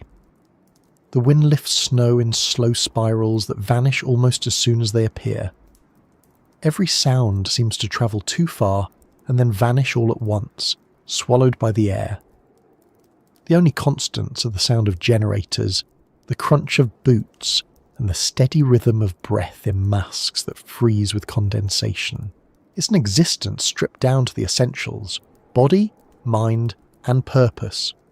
And still, in that environment, people find a kind of calm that feels rare anywhere else. There are no distractions, no crowds, no cities, no background noise. The ice becomes a kind of mirror for the mind, amplifying every thought and quieting every excess. The researchers describe moments of clarity when they realise how fragile everything above the ice really is. The cities, the weather, the familiar patterns of daily life. Down there, the scale of the planet becomes personal. Every action feels smaller and yet more deliberate. The act of boiling water, writing a note, or calibrating an instrument becomes a ritual, something performed with complete attention. The quiet beneath their feet begins to shape how they think. It changes the rhythm of speech, the pace of movement, even the way they perceive time. They come to understand that most change doesn't announce itself. It accumulates, layer by layer, moment by moment, like snow settling into ice. The continent teaches them patience in a way few other places can. It shows that progress is not always visible, and that understanding comes not through force, but through observation repeated over years, through care and endurance. When storms come, the quiet changes tone. The wind rises, and the sound becomes a constant low roar, like distant water. Tents strain, cables hum, and the snow moves horizontally in sheets that erase every shape. The researchers retreat into shelters, checking instruments remotely, waiting for the calm to return. They know that the real power in Antarctica is not its cold, but its persistence. The continent doesn't resist, it simply continues, indifferent to human plans. When the wind dies down, the silence returns thicker than before, as if the storm never happened. During those long, dark months, communication with the outside world becomes sparse. Messages arrive hours or days apart. The satellites that connect the stations to the rest of the planet pass overhead at predictable intervals, and during those windows, data is sent, families are contacted, and then the link disappears again. People learn to live with delay. They begin to appreciate the space between signals, the time when there's nothing to do but wait. In that waiting, thoughts slow down to match the environment. The mind adapts to the rhythm of the ice, to the long, quiet stretches that fill the space between discoveries. There's an irony in knowing that the silence beneath Antarctica is filled with secrets. The stillness hides entire hydrological systems, complex networks of rivers and basins that shift under kilometers of ice. Radar instruments detect the faint echoes of their boundaries, but to truly understand them requires intuition as much as measurement. The scientists know that the ice behaves like an organism, reacting to temperature, to pressure, to gravity, to the pull of tides. It moves in patterns too broad for a single human lifespan to track completely. When they map those movements, they're tracing the pulse of the planet itself. The quiet beneath their feet is not emptiness, it's heartbeat. The idea that something might be alive beneath that ice adds another dimension to the silence. Microbes, sealed away for millions of years, might still metabolize at rates too slow for instruments to detect.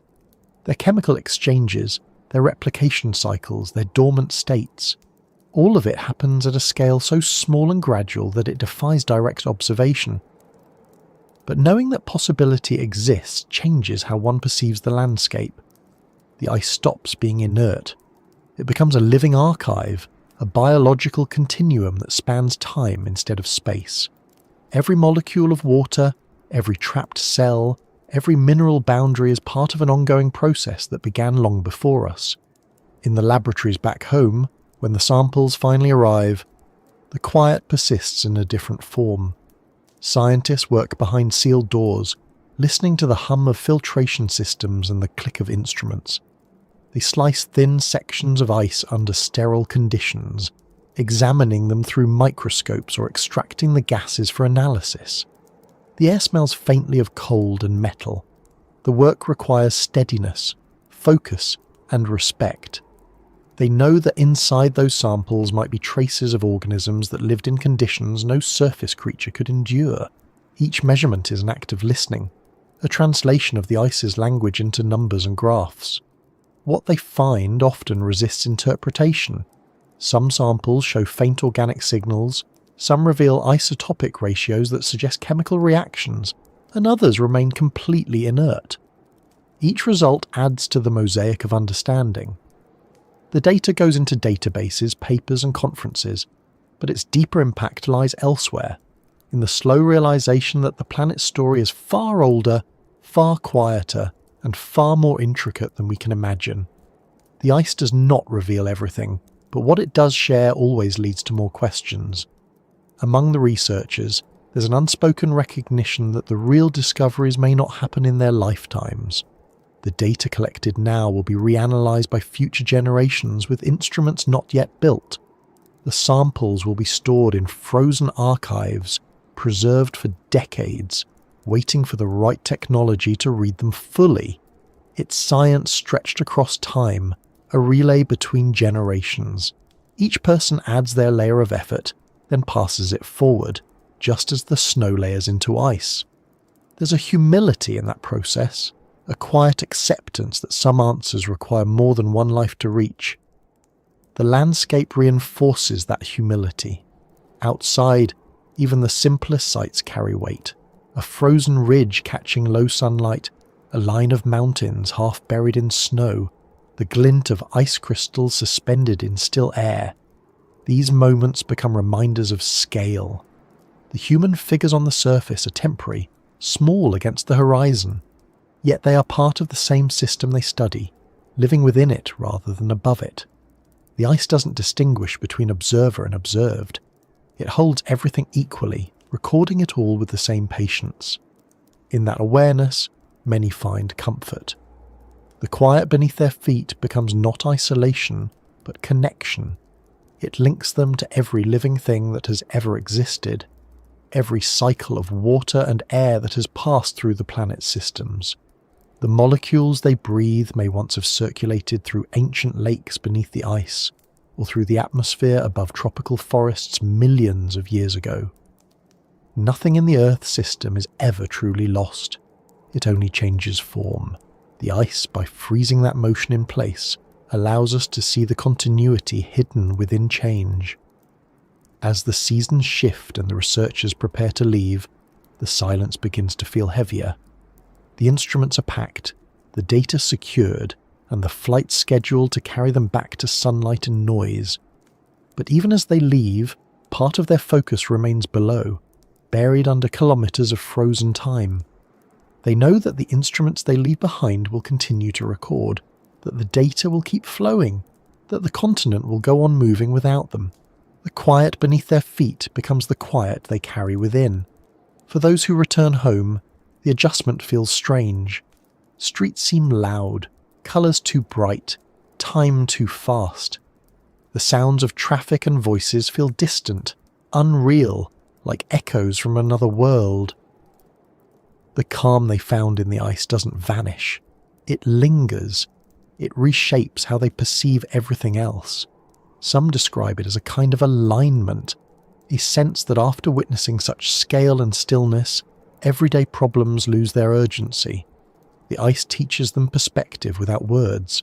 The data they bring back feeds into models that will predict sea level rise, climate change, and the behaviour of the ice sheet.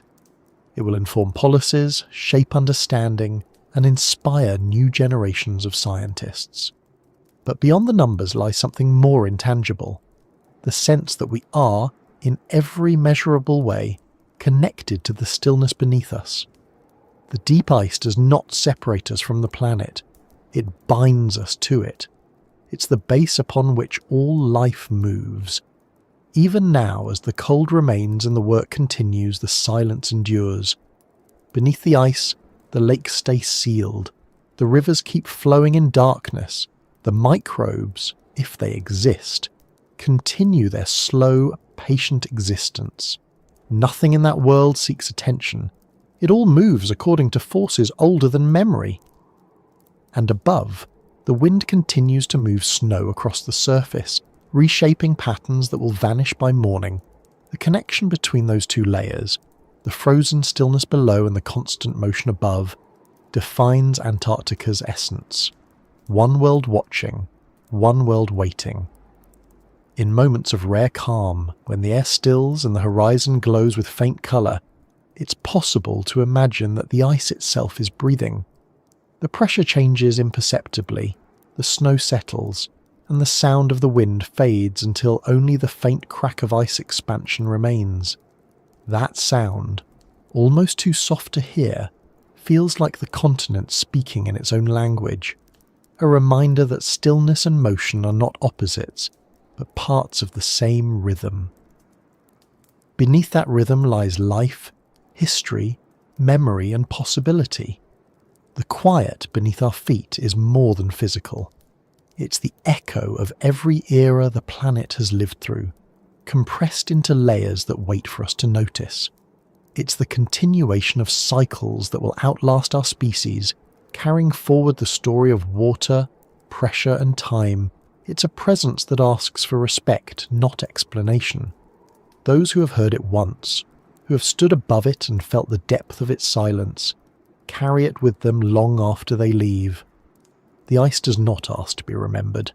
It ensures that it will be, and so the frozen continent continues, its depths undisturbed, its surface bright and cold, its heart steady beneath the crushing weight of its own history. The rivers still move below. The lakes still turn in darkness.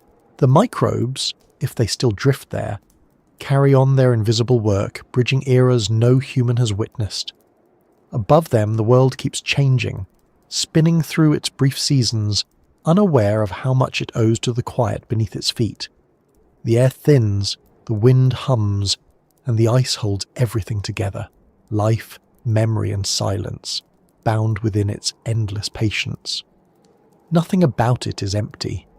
Every fragment, every molecule, every trace of water locked in place is part of something vast.